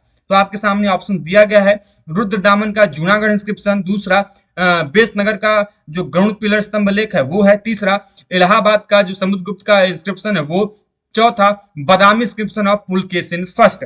इसका सही आंसर क्या होगा दोस्तों? तो आप सभी लोग जानते हैं जो शक समूह है दोस्तों, ये रुद्रदामन का जो जूनागढ़ अभिलेख है इसमें सबसे पहली बार इसका उल्लेख देखने को मिलता है। वहीं पर यदि शक समूह की डेटिंग पूछी जाए दोस्तों तो ध्यान दीजिएगा, इसकी शुरुआत 78 एडी से, जिसको हम लोग एडी को बोलते हैं दोस्तों, एनो डोमिनी, वह दोस्तों इसकी शुरुआत मानी जाती है।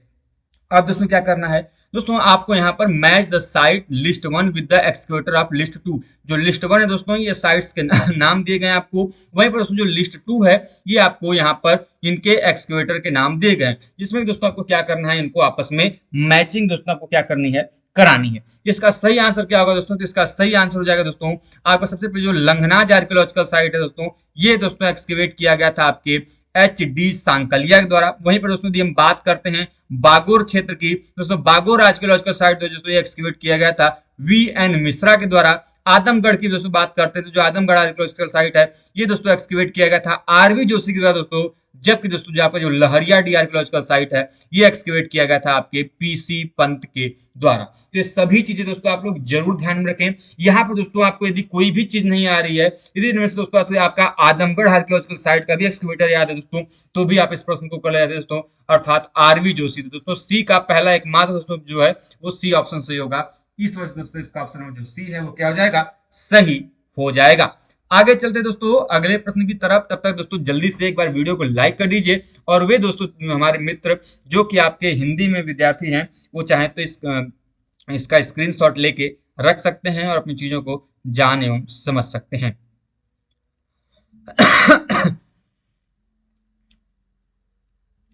आगे चलते हैं दोस्तों अगले प्रश्न की तरफ। अगला प्रश्न आपके सामने है। यहाँ पर दोस्तों आपको जो दिए गए हैं वहां पर लिस्ट वन को लिस्ट टू से दोस्तों आपको क्या कराना है, मैच कराना है। अब दोस्तों जो लिस्ट वन है ये आपके साइट्स के नाम है यहाँ पर दोस्तों, और जो लिस्ट टू है दोस्तों इनके एक्सकेवेटर्स के नाम है। जो लिस्ट वन है दोस्तों इसमें नाम दिया गया रोपड़ का, राखीगढ़ी का, लोथल का और दौलतपुर का, जिसको दोस्तों आपको क्या करना है कि लिस्ट टू से दोस्तों आपको क्या कराना है, मैच कराना है।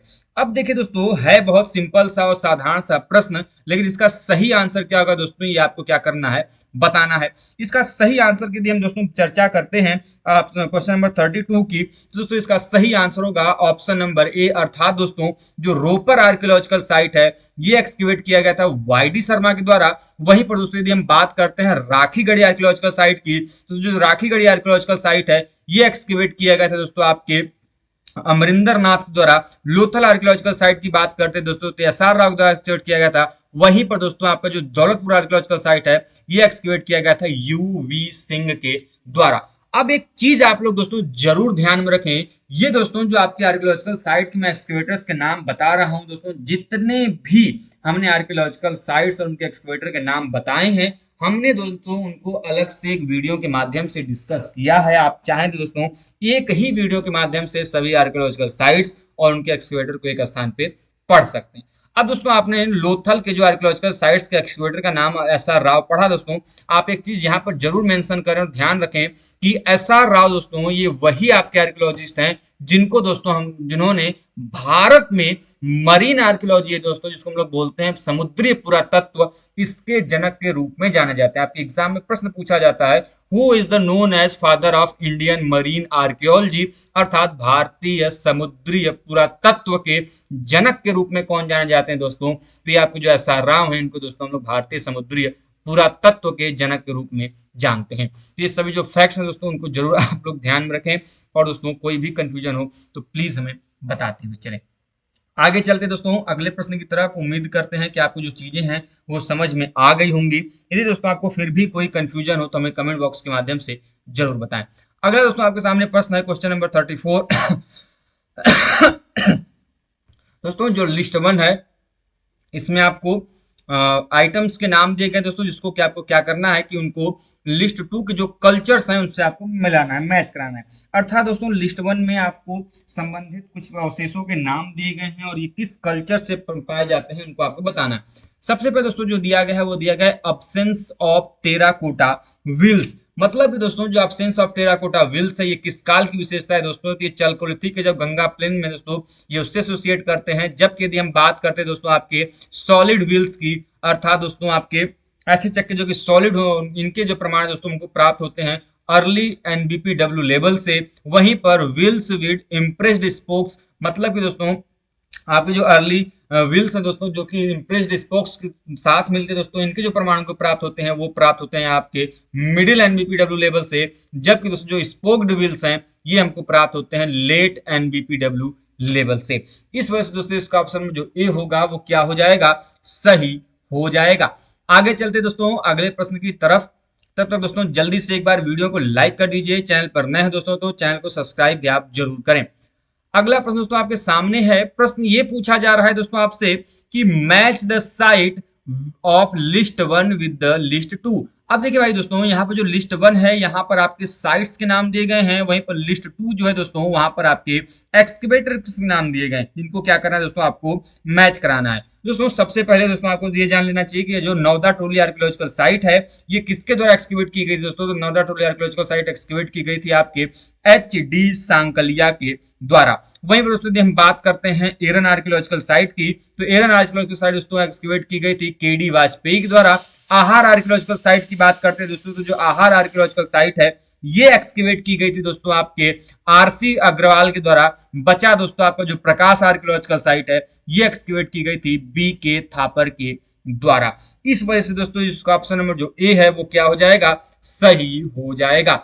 आगे चलते दोस्तों क्वेश्चन नंबर 35 की तरफ। क्वेश्चन नंबर 35 दोस्तों आपके सामने है। क्वेश्चन नंबर 35 में दोस्तों जो लिस्ट वन है दोस्तों उसमें आपके आइटम्स के नाम दिए गए हैं, वहीं पर दोस्तों जो लिस्ट टू है वो भी आपको क्या करना है, उनसे मैचिंग करानी है। दोस्तों सबसे पहले जो आपको नाम दिया गया दोस्तों जो 35 में वो दिया गया दोस्तों रॉट आयरन्स, मतलब कि दोस्तों आपका जो यहाँ पर क्वेश्चन नंबर 35 है सबसे पहले रॉड आयरन हम लोग पिटुआ लोहा बोलते हैं दोस्तों। ये पिटुआ लोहा को दोस्तों हम लोग किससे अटैच करेंगे दोस्तों, तो ये होगा आपका अतप्त लोहा, अर्थात दोस्तों आपका कार्बाइज्ड। ऑप्शन नंबर जो 4 होगा इसका क्या हो जाएगा, सही हो जाएगा। जबकि दोस्तों जो कार्बाइज्ड आयरन है जिसको हम लोग बोलते हैं दोस्तों तप्त लोहा, ये किससे दोस्तों एसोसिएट होगा दोस्तों, ये एसोसिएट होगा ऑप्शन नंबर 3 अर्थात सेमी स्टील से दोस्तों, अर्थात दोस्तों जो अर्ध स्टील है ये एसोसिएट करेगा। जबकि जो आपका क्वेंस्ड आयरन है दोस्तों इसको हम लोग बोलते हैं पानी में बुझा हुआ लोहा दोस्तों, ये एसोसिएट किससे करेगा, ये एसोसिएट करेगा दोस्तों आपके ऑप्शन नंबर 2 अर्थात स्टील से। बाकी दोस्तों जो आपका पैडी ट्रांसप्लांटेशन है दोस्तों ये किससे एसोसिएट करेगा, तो ये करेगा आपका ऑप्शन नंबर ए दोस्तों अर्थात वेट पैडी कल्टीवेशन से। इस वजह से दोस्तों इसका ऑप्शन जो ए होगा वो क्या हो जाएगा, सही हो जाएगा। आगे चलते दोस्तों अगले प्रश्न की तरफ दोस्तों। तब तक जल्दी से एक बार वीडियो को लाइक कर दें, वीडियो दोस्तों पसंद आए तो वीडियो को लाइक करने के साथ दोस्तों चैनल को सब्सक्राइब करें, साथ दोस्तों बेल आइकन को प्रेस करें, जिससे दोस्तों आपके पास वीडियोस की लेटेस्ट नोटिफिकेशन सबसे पहले आप तक पहुंचती रहे। अगला दोस्तों आपके सामने कुछ बुक्स के नाम दिए गए हैं दोस्तों, और इन बुक्स को किसके द्वारा लिखा गया था इनको क्या कराना है कि आपको मैच कराना है। दोस्तों इंपॉर्टेंट फैक्ट्स हैं, आप लोग इनको जरूर ध्यान में रखें। सबसे पहले जो लिस्ट वन में नाम दिए गए हैं ये नाम दिए गए दोस्तों आपके बुक्स के नाम, और जो लिस्ट टू है दोस्तों ये नाम दिए गए हैं आपके इनके राइटर्स के नाम। सबसे पहली पुस्तक जो है दोस्तों आप यहाँ पर देख रहे हैं वो पुस्तक है दोस्तों इंडियन पैलियोग्राफी। और इंडियन पैलियोग्राफी दोस्तों जो पुस्तक है ये किसके द्वारा दोस्तों लिखी गई थी, इसके राइटर्स का नाम क्या है दोस्तों, तो इसके राइटर है दोस्तों आपके RB पांडे। जबकि दोस्तों यदि हम बात करते हैं the coinage of the Gupta empire दोस्तों ये आपकी बुक है, ये लिखी गई थी दोस्तों आपके AS अल्तेकर के द्वारा। जबकि दोस्तों जो Indian architecture Buddhist and Hindu आपका पुस्तक है दोस्तों ये लिखा गया था आपके पर्सी ब्राउन के द्वारा। दोस्तों ध्यान रखिएगा पर्सी ब्राउन दोस्तों इंडियन आर्किटेक्चर पर उन्होंने बहुत अच्छी अच्छी पुस्तकें लिखी हैं, और इनका दोस्तों इंडियन आर्किटेक्चर पे काफी अच्छा काम भी रहा है। वहीं पर दोस्तों हम बात करते हैं इंडियन इपिग्राफी की दोस्तों, तो इंडियन इपिग्राफी जो पुस्तक है ये लिखी गई आपके DC सरकार की द्वारा। इस वजह से दोस्तों इसका ऑप्शन जो बी होगा वो क्या हो जाएगा, सही हो जाएगा। अगला दोस्तों जो प्रश्न है दोस्तों वहां पर आपको इधर दोस्तों आपके राइटर्स के नाम दिए गए हैं दोस्तों, और इधर दोस्तों इनके बुक्स के नाम दिए गए, जिनको क्या करना है दोस्तों आपको क्या करना है, मैचिंग कराना है, बताना है कि कौन सा आंसर इसका सही होगा। दोस्तों अल्चिन के द्वारा पूछी गई पुस्तक का नाम आपसे पूछा जा रहा है कि अल्चिन ने कौन सी पुस्तक लिखी थी दोस्तों, तो अल्चिन ने दोस्तों पुस्तक लिखी थी the birth of Indian civilisation. कौन सी पुस्तक लिखी दोस्तों, the birth of Indian civilisation. वहीं पर दोस्तों जो KAN शास्त्री हैं इन्होंने दोस्तों कौन सी पुस्तक लिखी है दोस्तों? तो इन्होंने लिखी है a history of south Asia. वहीं पर बात करें दोस्तों ए एस हल्तेकर की, दोस्तों ए एस हल्तेकर ने जिस पुस्तक को लिखा उस पुस्तक का नाम है दोस्तों आपका the coinage of Gupta umpire. दोस्तों हम लोगों ने अभी इसको मैच कराया था कुछ देर पहले आपके सामने। देखिए दोस्तों जो ऑप्शन नंबर यहाँ पे क्वेश्चन नंबर 36 में बी है दोस्तों, इसको भी हमने देखिए सेम चीज वहीं पर आपको यहाँ पर घुमा के दे दिया है। बाकी दोस्तों आपका जो बचा है सर मार्टिमर व्हीलर, इन्होंने कौन सी पुस्तक लिखी दोस्तों? तो इन्होंने लिखा है इंडस सिविलाइजेशन। इस वजह से दोस्तों इसका ऑप्शन में जो बी होगा वो क्या हो जाएगा? सही हो जाएगा। आगे चलते दोस्तों अगले प्रश्न की तरफ। अगला प्रश्न दोस्तों आपके सामने है। प्रश्न ये है दोस्तों कि आपको यहाँ पर क्या कराना है कि लिस्ट 1 को लिस्ट 2 से मैच कराना है। क्वेश्चन नंबर 37 में दोस्तों यहाँ पर जो आपको नाम दिए गए दोस्तों लिस्ट 1 में ये टेम्पल्स के नाम दिए गए हैं और लिस्ट 2 में दोस्तों ये किस स्थान पर स्थित है इनके नाम दिए गए हैं। सबसे पहले दोस्तों जो सन टेम्पल है आप सभी लोग जानते हैं दोस्तों ये कहाँ पर स्थित है दोस्तों? तो ये आपके कोणार्क में स्थित है। कहाँ पर दोस्तों? कोणार्क में स्थित है दोस्तों, जो कि अपने आप में बहुत इंपॉर्टेंट है। वहीं पे बात करते हैं हम सोर टेम्पल की, तो आप सभी लोग जानते हैं दोस्तों जो सोर टेम्पल है ये कहाँ पर स्थित दोस्तों? तो आपके महाबलीपुरम में स्थित है। वहीं पर दोस्तों हम बात करते हैं कैलाशनाथ टेम्पल, बहुत इंपॉर्टेंट है। एलोरा का कैलाशनाथ टेम्पल आप लोगों ने जरूर नाम सुना होगा। वहीं पर दोस्तों जो मेगोती टेम्पल दोस्तों ये आपके एहोल का स्ट्रक्चरल टेम्पल दोस्तों, जो कि अपने आप में बहुत फेमस टेम्पल है। और दोस्तों इसका सही आंसर होगा ए होल। और इस वजह से दोस्तों इसका यदि हम बात करते हैं ऑप्शन नंबर जो बी है दोस्तों इसका क्या हो जाएगा? करेक्ट आंसर हो जाएगा। वहीं पर दोस्तों यदि हम चलते हैं क्वेश्चन नंबर 39 की तरफ दोस्तों, तो जो लिस्ट 1 है ये दोस्तों आपके इंपॉर्टेंट फैक्ट की बात करता है। वहीं दोस्तों जो लिस्ट 2 है ये इनके राजवंश के बारे में बताता है। दोस्तों आपको क्या करना है कि इनको इन दोनों के साथ मैच कराना है। तो सबसे पहले जो नाम दिया गया दोस्तों वो नाम दिया गया कीर्ति वर्मन का। किसका नाम दिया गया दोस्तों? कीर्ति वर्मन का नाम दिया गया। कीर्ति वर्मन दोस्तों आपके पांड्य राजवंश संबंधित है। किस संबंधित दोस्तों? पांड्य राजवंश से। वहीं पर दोस्तों यदि हम बात करें उदयाजरा दोस्तों अपने आप में बहुत इंपॉर्टेंट है आपके एग्जाम में। ये सभी के सभी प्रश्न दोस्तों लगातार पूछे जाते हैं, इसलिए दोस्तों इन सभी चीजों का नाम जरूर ध्यान रखें। उदयनजरा दोस्तों जो है दोस्तों ये किससे एसोसिएट करते हैं दोस्तों? तो ये एसोसिएट करते हैं आपके चालुक्य साम्राज्य से। जबकि दोस्तों जो करिकला है दोस्तों, जो करिकेल है या करिकाल है दोस्तों, ये किससे एसोसिएट करेंगे दोस्तों? तो ये एसोसिएट करेंगे चोल राजवंश से। बचे दोस्तों आपका दोस्तों जो आपका नेडुंजेलियन है ये एसोसिएट करेंगे आपके कहाँ से दोस्तों? ये करेंगे चेर राजवंश से। इस वजह से दोस्तों इसका ऑप्शन में जो ए होगा वो क्या हो जाएगा? सही हो जाएगा।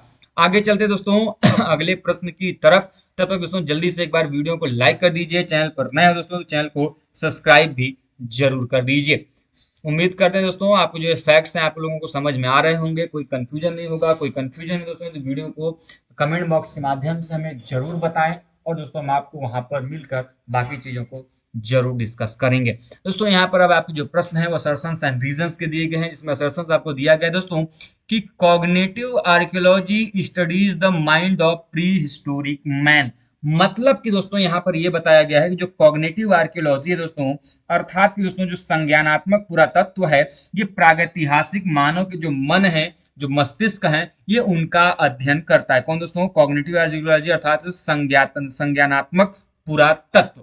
अब देखिए दोस्तों आप सभी को पता होना चाहिए दोस्तों वर्तमान में जो आर्कियोलॉजी है इसको बहुत वाइडर स्कोप में बांट दिया गया है अलग अलग क्षेत्रों में। दोस्तों स्पेस आर्कियोलॉजी अलग है आपका, मरीन आर्कियोलॉजी अलग है आपका, वाटर आर्कियोलॉजी मतलब मरीन आर्कियोलॉजी अलग हो गया आपका, तो अलग अलग गार्बेज आर्कियोलॉजी अलग हो गया। तो अलग अलग दोस्तों आर्कियोलॉजी को उनके फील्ड के हिसाब से बांट दिया गया। उन्हीं में से दोस्तों आपका एक है कॉग्निटिव आर्कियोलॉजी। और कॉग्निटिव आर्कियोलॉजी में किसका अध्ययन करते हैं दोस्तों? तो जो कॉग्निटिव आर्कियोलॉजी है दोस्तों इसमें हम लोग जो मानव जो प्रीहिस्टोरिक मैंस हैं उनका जो मानव मस्तिष्क है किस प्रकार से काम करता था, उनकी जो मस्तिष्क क्षमता कैसी थी, उनकी बनावट कैसी थी, इसका अध्ययन दोस्तों हम लोग कॉग्निटिव आर्कियोलॉजी में अर्थात संज्ञानात्मक जो पुरातत्व है उसके अंतर्गत हम लोग करते थे, जो कि दोस्तों आपका सही भी है। अब रीजन क्या बताया गया दोस्तों कि evolutionary psychology helps in the study of cognitive archaeology. मतलब कि दोस्तों जो विकासात्मक मनोविज्ञान है ये संज्ञानात्मक पुरातत्व के अध्ययन में सहायता करता है।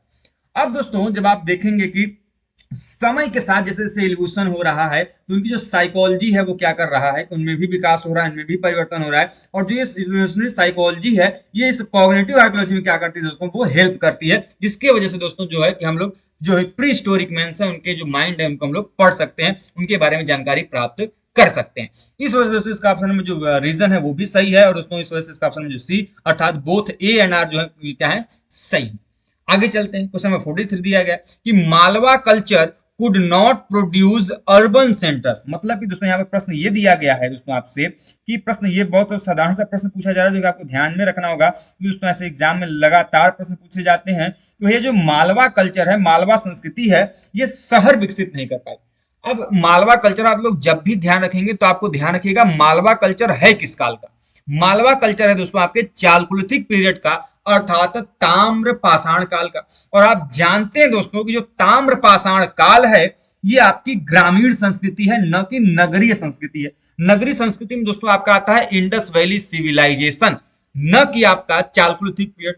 चालकुलिथिक पीरियड में हम लोग चालकों अर्थात मतलब कि आपका तांबे का प्रयोग कर रहे हैं, और दूसरा लिथिक अर्थात पत्थर का प्रयोग कर रहे हैं। तो ऐसा काल जहां पर धातु के साथ पत्थर का प्रयोग कर रहे हैं, तो वहां पर भैया हमको जो है कि नगर के प्रमाण तो देखने को नहीं मिलते हैं। जो कि आपका जो है फैक्ट बता रहा है क्वेश्चन नंबर 43 की तरफ हम जाते हैं कि भैया जो कॉपर टेक्नोलॉजी है, कॉपर चालकुलिथिक पीरियड है, ये आपका जो जिसके वजह से हम लोग अर्बन सेंटर प्रोड्यूस नहीं करता है, क्या है आपका सही है। रीजन क्या बताया गया कि copper technology was not very effective in the face of black clayey soil. मतलब भैया यहाँ पर यह कहा गया है कि काली चिकनी मिट्टी के मुकाबले में जो ताम्र तकनीक है ये बहुत अधिक प्रभावी नहीं थी। गलत है भैया, कॉपर टेक्नोलॉजी प्रभावी थी काली मिट्टी के ऊपर, ठीक है। तो ये जो आपका रीजन बताया गया वो क्या है, गलत है। इस वजह से कि पहला असर्शन सही है, रीजन गलत है। ऑप्शन नंबर जो ए होगा वो क्या हो जाएगा, सही हो जाएगा। आगे चलते हैं भैया। अगला प्रश्न आपको जो रीजन दिया गया है असर्शन एंड रीजन का, वो ये कहा गया है क्वेश्चन नंबर 41 में कि the roots of Harappa civilisation travel to the trans Indus areas. मतलब कि भैया यहाँ पर ये कहा गया है कि हड़प्पा सभ्यता की जो जड़ें हैं ये सिंधु पार के क्षेत्रों में जाती हैं। अब ये बात सही है कि गलत है ये आपको बताना है, साधारण सा प्रश्न है और कोई को कंफ्यूजन होना नहीं चाहिए। बिल्कुल सही बात। The roots of Harappan civilisation travels to the trans Indus areas. भैया जब हड़प्पा काल की जो जड़ें हैं ये हड़प्पा काल के बाहर भी तो जाती हैं। यदि आप देखते हैं तो हड़प्पा काल के लोगों का जो संबंध है वो आपके चालकुलिथिक पीरियड से भी कहीं ना कहीं देखा जा रहा है, ठीक है। चालकुलिथिक पीरियड जो कि हड़प्पा काल के बाद का काल माना जाता है, वो आपका कौन सा काल किससे एसोसिएट करते हैं, हम लोग कहीं ना कहीं इसको एसोसिएट करते हैं, सिमिलरिटीज में दिखाते हैं हड़प्पा काल से। और इन्हीं के जो रूट्स हैं हमको जो उनके अदरवाइज साइड एरियाज हैं इंडस वैली सिविलाइजेशन के, वो भी उनके भी ट्रेसेस हमको हड़प्पा सिविलाइजेशन के वहां से देखने को मिलते हैं। इस वजह से जो ऑप्शन नंबर जो ए में यहाँ पर दिया गया कि the roots of Harappa civilisation travels to the trans Indus area, ये क्या है फैक्ट आपका सही है। रीजन क्या बताया गया कि the antiquity of human activities is far greater here than the others area. मतलब कि इसके दूसरे क्षेत्रों की तुलना में यहाँ मानव की जो क्रियाओं की प्राचीनता है वो बहुत अधिक है। बिल्कुल सही बात है।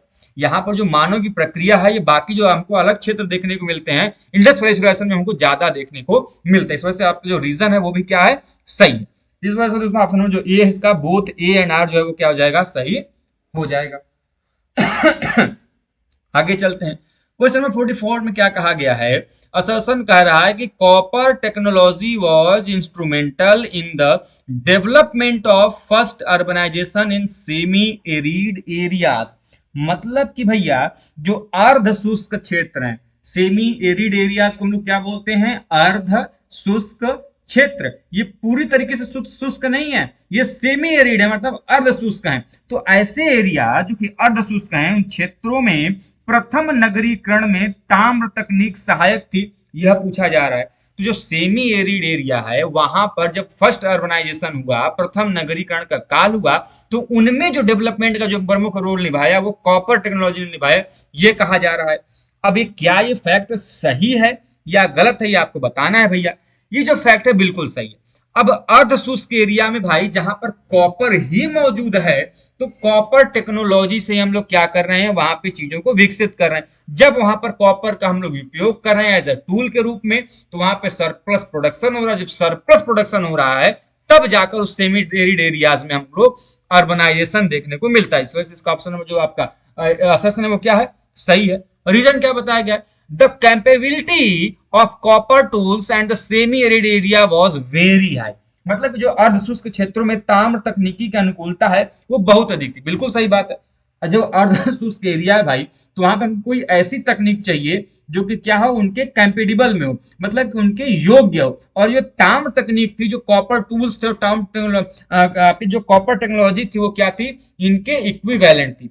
इस वजह से जो ऑप्शन नंबर जो रीजन है वो भी क्या है आपका सही है, और इस वजह से ऑप्शन नंबर जो सी होगा बोथ ए एंड आर जो क्या है वो आपका सही होगा। आगे चलते हैं अगले प्रश्न की तरफ। अगला प्रश्न क्या दिया गया है भाई, रीजन फॉर क्वेश्चन नंबर 42 में असर्शन ये बताया गया है कि अकर्ड कलर्ड पॉटरी, जिसको हम लोग शॉर्ट फॉर्म में ओसीपी बोलते हैं और हिंदी में बोलते हैं गैरिक मृदभांड। हिंदी में क्या बोलते हैं, गैरिक मृदभांड बोलते हैं। तो ये जो गैरिक मृदभांड है, अकर्ड कलर्ड पॉटरी हैं, रिप्रेजेंट्स एंड एग्रोपोस्टरल कल्चरल ग्रुप। मतलब कि भैया जो ये गैरिक मृदभांड काल है आपका, अकर्ड कलर्ड पॉटरी का काल है, गेरुआ रंग के मृदभांड का काल है, ये कृषि और पशुपालन के सांस्कृतिक समूह का प्रतिनिधित्व करते हैं। अर्थात इस काल में ओसीपी जो कल्चर का, ओसीपी कल्चर का जो काल है, इसमें लोग कृषि करते थे और पशुपालन का निर्वहन करते थे। अब आप जब भी ओसीपी का नाम सुनेंगे, अकर्ड कलर्ड पॉटरी का नाम सुनेंगे, तो आप लोग जरूर ध्यान रखिएगा कॉपर होर्स को, ताम्र निधि को, क्योंकि ताम्र निधियों के साथ ही, आपके कॉपर होर्स के साथ ही जो ओसीपी वेयर्स हैं, अर्थात अकर्ड कलर्ड पॉटरी हैं, गैरिक मृदभांड है, उनकी प्राप्ति हमको दिखाई देती है। साथ में अच्छा रीजन क्या बताया गया है कि they primarily subsisted on animal husbandry and agriculture.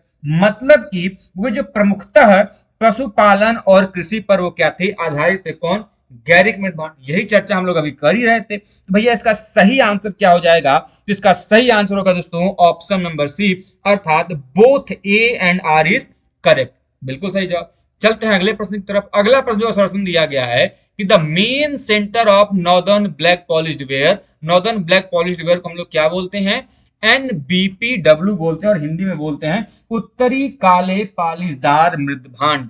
क्या बोलते हैं, उत्तरी काले पालिशदार मृदभांड, अर्थात NBPW।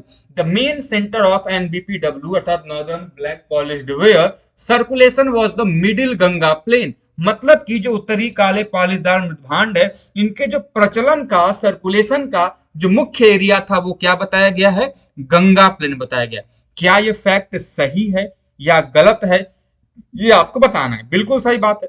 जब आप एनबीपीडब्ल्यू का कंसंट्रेशन एरिया पढ़ेंगे, मतलब किस क्षेत्रों में जो एनबीपीडब्ल्यू है उसका बहाव देखने को मिलता है, मतलब उसका प्रचलन देखने को मिलता है दोस्तों, तो आपको पता चलेगा जो मिडिल गंगा प्लेन है, जो मध्य गंगा घाटी का क्षेत्र है, वहां पर एनबीपीडब्ल्यू का हमको काफी सारा प्रमाण देखने को मिलता है। इससे पता चलता है, इनके इतने सारे एविडेंस हमको इन क्षेत्रों से मिले हैं, जिसे हम ये कह सकते हैं कि एनबीपीडब्ल्यू मिडिल गंगा प्लेन में हमको देखने को मिलता है, और ये फैक्ट सही है। रीजन क्या बताया गया कि better clay was available for making these where in these area.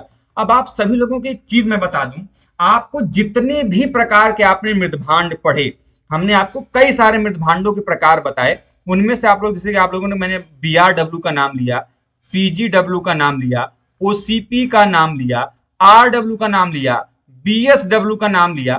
मैं आपको बता दे रहा हूं, BRW black and red ware, PGW painted grey ware, OCP ऑकर्ड coloured pottery, RW red ware, BSW black slipped ware. अब इन जितने प्रकार के मृदभांड हैं, उनमें सबसे अच्छा जो बर्तन होता था वो होता था एनबीपीडब्ल्यू। ये उच्च लोगों का, अमीर लोगों का बर्तन था। जैसे वर्तमान में यदि किसी घर में आप चांदी या सोने की थाली परोस दी जाए, तो आप कहेंगे वाह कितना अमीर आदमी है भाई साहब कि सोने के थाली में खा रहा है। तो उस समय सोने की थाली नहीं थी, वहां पर सबसे ज्यादा अमीर व्यक्ति जो होता था वो क्या रखता था, एनबीपीडब्ल्यू रखता था। अर्थात सबसे उत्कृष्ट जो मृदभांडीय परंपरा थी वो कौन थी, एनबीपीडब्ल्यू थी। और इस प्रकार के मृदभांड को बनाने के लिए एक विशेष प्रकार की एक अच्छी मिट्टी चाहिए होती थी, जो केवल और केवल कहां मिलती थी, इस मिडिल गंगा प्लेन वाला जो एरिया है उसके आसपास के क्षेत्रों में, और उसमें देखने को हमको मिलता था। और यही कारण है कि इन क्षेत्रों में हमको इनके प्रमाण देखने को मिलते हैं। इस वजह से जो आपके यहाँ पर असर्शन दिया गया है कि मिडिल गंगा प्लेन में इसका हमको प्रचलन दिखाई देता है, ये भी सही है। और यहाँ पर बेटर क्ले मतलब एक अच्छी मिट्टी मौजूद है इन प्रकार के मृदभांडों को बनाने के लिए, ये भी फैक्ट सही है। इस वजह से इसका ऑप्शन नंबर जो सी होगा वो क्या हो जाएगा, सही हो जाएगा। इसीलिए दोस्तों मैं कहता हूं जब भी आप असर्शंस एंड रीजन के प्रश्न करें तो आप जल्दी से न सोच के उसको समय दें, क्योंकि आपके ये जो प्रश्न है वो क्या कहना चाह रहा है उस फैक्ट को आप लोग जरूर समझें। चलते हैं दोस्तों अगले प्रश्नों की तरफ। तब तक उम्मीद करते हैं भैया कि आपको जो ये चीजें हैं वो समझ में आ रही होंगी, कोई कंफ्यूजन नहीं होगा। यदि कंफ्यूजन है भैया तो तुरंत बता दीजिए, मैं आपको कमेंट बॉक्स के माध्यम से चीजों को जरूर समझाऊंगा। आगे चलते हैं भाई साहब। अगला प्रश्न आपके सामने ये है, क्वेश्चन नंबर 46। भैया असर्शन यहाँ पर ये दिया गया है कि Hiuen Tsang visited India during the time of Harshvardhan. मतलब कि भैया यहाँ पर प्रश्न ये कहा गया है कि वेन सांग जो है हर्षवर्धन के शासन में इसने भारत की यात्रा की थी। क्या ये फैक्ट सही है भैया? आपको ये बताना है। अब बिल्कुल सही जवाब, हर्षवर्धन के समय में कौन आया था? वेन सांग आया था। ठीक है, वेन सांग कब आया था? हर्षवर्धन के शासन काल में। हर्षवर्धन कौन है? तो पुष्यभूति वंश का है, जिसका एहोल इंस्क्रिप्शन में वर्णन हमको देखने को मिलता है। ठीक है, इसी काल में आया था। अब रीजन यहाँ पर यह दिया गया कि जो हर्षवर्धन के शासन काल में वेन सांग आता है, तो कारण क्यों आता है कि to study the Jain literature. Jain literature को पढ़ने गया था। भैया कहां से? भांग खा के तो बैठे नहीं हो। वेन सांग जो है ये जैन लिटरेचर नहीं पढ़ने, ये बौद्ध लिटरेचर पढ़ने आता है। बौद्ध धर्म के अध्ययन के लिए जो आपका वेन सांग है ये क्या करता है? भारत आता है। इस वजह से जो असर्शन है ये सही है, रीजन गलत है। क्या हो जाएगा इसका सही आंसर भैया? इसका सही आंसर हो जाएगा आपका क्वेश्चन नंबर यदि हम 46 की तरफ चलते हैं तो ऑप्शन नंबर ए, अर्थात A is correct and R is false, सही हो जाएगा। आगे चलते हैं, क्या दिया भैया अगला प्रश्न? अगला प्रश्न जो आपके सामने दिया गया है जिसमें असर्शन में वो ये कहा गया है कि Ashokan edicts are found in many places of South India. अर्थात जो भारत के दक्षिण भारत का इलाका है, जो आपके दक्षिण भारत का दक्षिण भारतीय क्षेत्र है, वहां से हमको अशोक के शासकीय अभिलेख दक्षिण भारत में कहीं से देखने को मिले, कई स्थानों से देखने को मिलते हैं। पहला दिया गया, क्या ये बात सही है कि अशोक के शासकीय अभिलेख दक्षिण भारत में देखने को मिल रहे हैं? अब भैया एक थोड़ा सा कंफ्यूजन है, सही है कि नहीं? बिल्कुल सही है, दक्षिण भारत में भी हमको अशोक के अभिलेख देखने को मिल रहे हैं। रीजन क्या बताया गया कि because south India was under his control. आप सभी लोग जानते हैं कलिंग के आक्रमण के द्वारा उसने क्या कर लिया था? साउथ इंडिया को भी अपने कंट्रोल में उसने किया था, कलिंग के क्षेत्र इत्यादि को। इस वजह से इसका ऑप्शन नंबर जो डी है वो क्या हो जाएगा? सही हो जाएगा। आगे चलते हैं अगले प्रश्न की तरफ। तब तक जल्दी से भैया वीडियो को एक बार लाइक कर दीजिए। असर्शन क्या दिया गया है? असर्शन ये कह रहा है कि the Hoysala built structural temples, मतलब कि जो होयसल है, होयसलों ने संरचनात्मक मंदिरों का निर्माण किया। अब भैया देखो, होयसल में हमको मंदिरों के निर्माण भर भर के मिलते हैं, आप सभी जानते हैं। होयसल एक ऐसा आपका प्लेस है, एक ऐसा साम्राज्य है, एक ऐसा आपका टाइम पीरियड है जहां पर आपको जो टेम्पल्स हैं, जो मंदिरों के निर्माण है, वो आपको भर भर के देखने को मिलते हैं। ठीक है, बिल्कुल सही बात है, आपका ऑप्शन सही है। रीजन क्या बताया गया? Because they did not know rock cut technology, अर्थात उनको पता ही नहीं था, वो जानते ही नहीं थे कि रॉक कट टेक्नोलॉजी क्या होती है, अर्थात जो पत्थरों को काट के जो शैलकृत तकनीक होती है वो कैसे बनाई जाती है, उनको पता नहीं था। जो कि बिल्कुल सही भी बात है। इस वजह से ऑप्शन में जो सी है इसका क्या हो जाएगा? सही हो जाएगा। अगले प्रश्न की तरफ चलते हैं। अगला आपके सामने जो प्रश्न दिया है, इनको क्या करना है? आपको क्रोनोलॉजिकल ऑर्डर में सेट करना है, अरेंज करना है। पहला दिया है बेल पांधारी, झूसी, तेनमलाई, और चौथा दिया है इसमपुर। इसका सही आंसर क्या होगा भैया? तो इसका सही आंसर होगा ऑप्शन नंबर ए, अर्थात सबसे पहले आएगा आपका इसामपुर, फिर बेल पांधारी, फिर आपका तेनमलाई, सबसे लास्ट में आएगा आपका झूसी। इस वजह से इसका ऑप्शन नंबर जो ए होगा वो क्या हो जाएगा? सही हो जाएगा। बचा आपका जो क्वेश्चन नंबर 50 है भैया, ये आपका पैसेज है, इसको पढ़ो अच्छे से और फिर क्या करो, किसका जो आपका क्वेश्चन दिया गया है आपको उसको क्या करना है? सही करना है। तो भैया ये जो आपका जून 2010 का प्रश्न है बबुआ, ये हम लोगों ने इसको क्या किया? डिस्कस किया अच्छे से। दोस्तों यदि आपको भी यह वीडियो पसंद आई हो तो वीडियो को लाइक करें, चैनल पर नए हैं दोस्तों तो चैनल को सब्सक्राइब करें, साथ ही बेल आइकन को प्रेस करें दोस्तों, जिससे कि आपके पास वीडियोस की लेटेस्ट नोटिफिकेशन मिलती रहे। अब हम लोग दोस्तों इसके पश्चात बात करेंगे, ये तो दिसंबर 2010 का हो गया, हम लोग बात करेंगे जून 2010 के प्रश्नों की।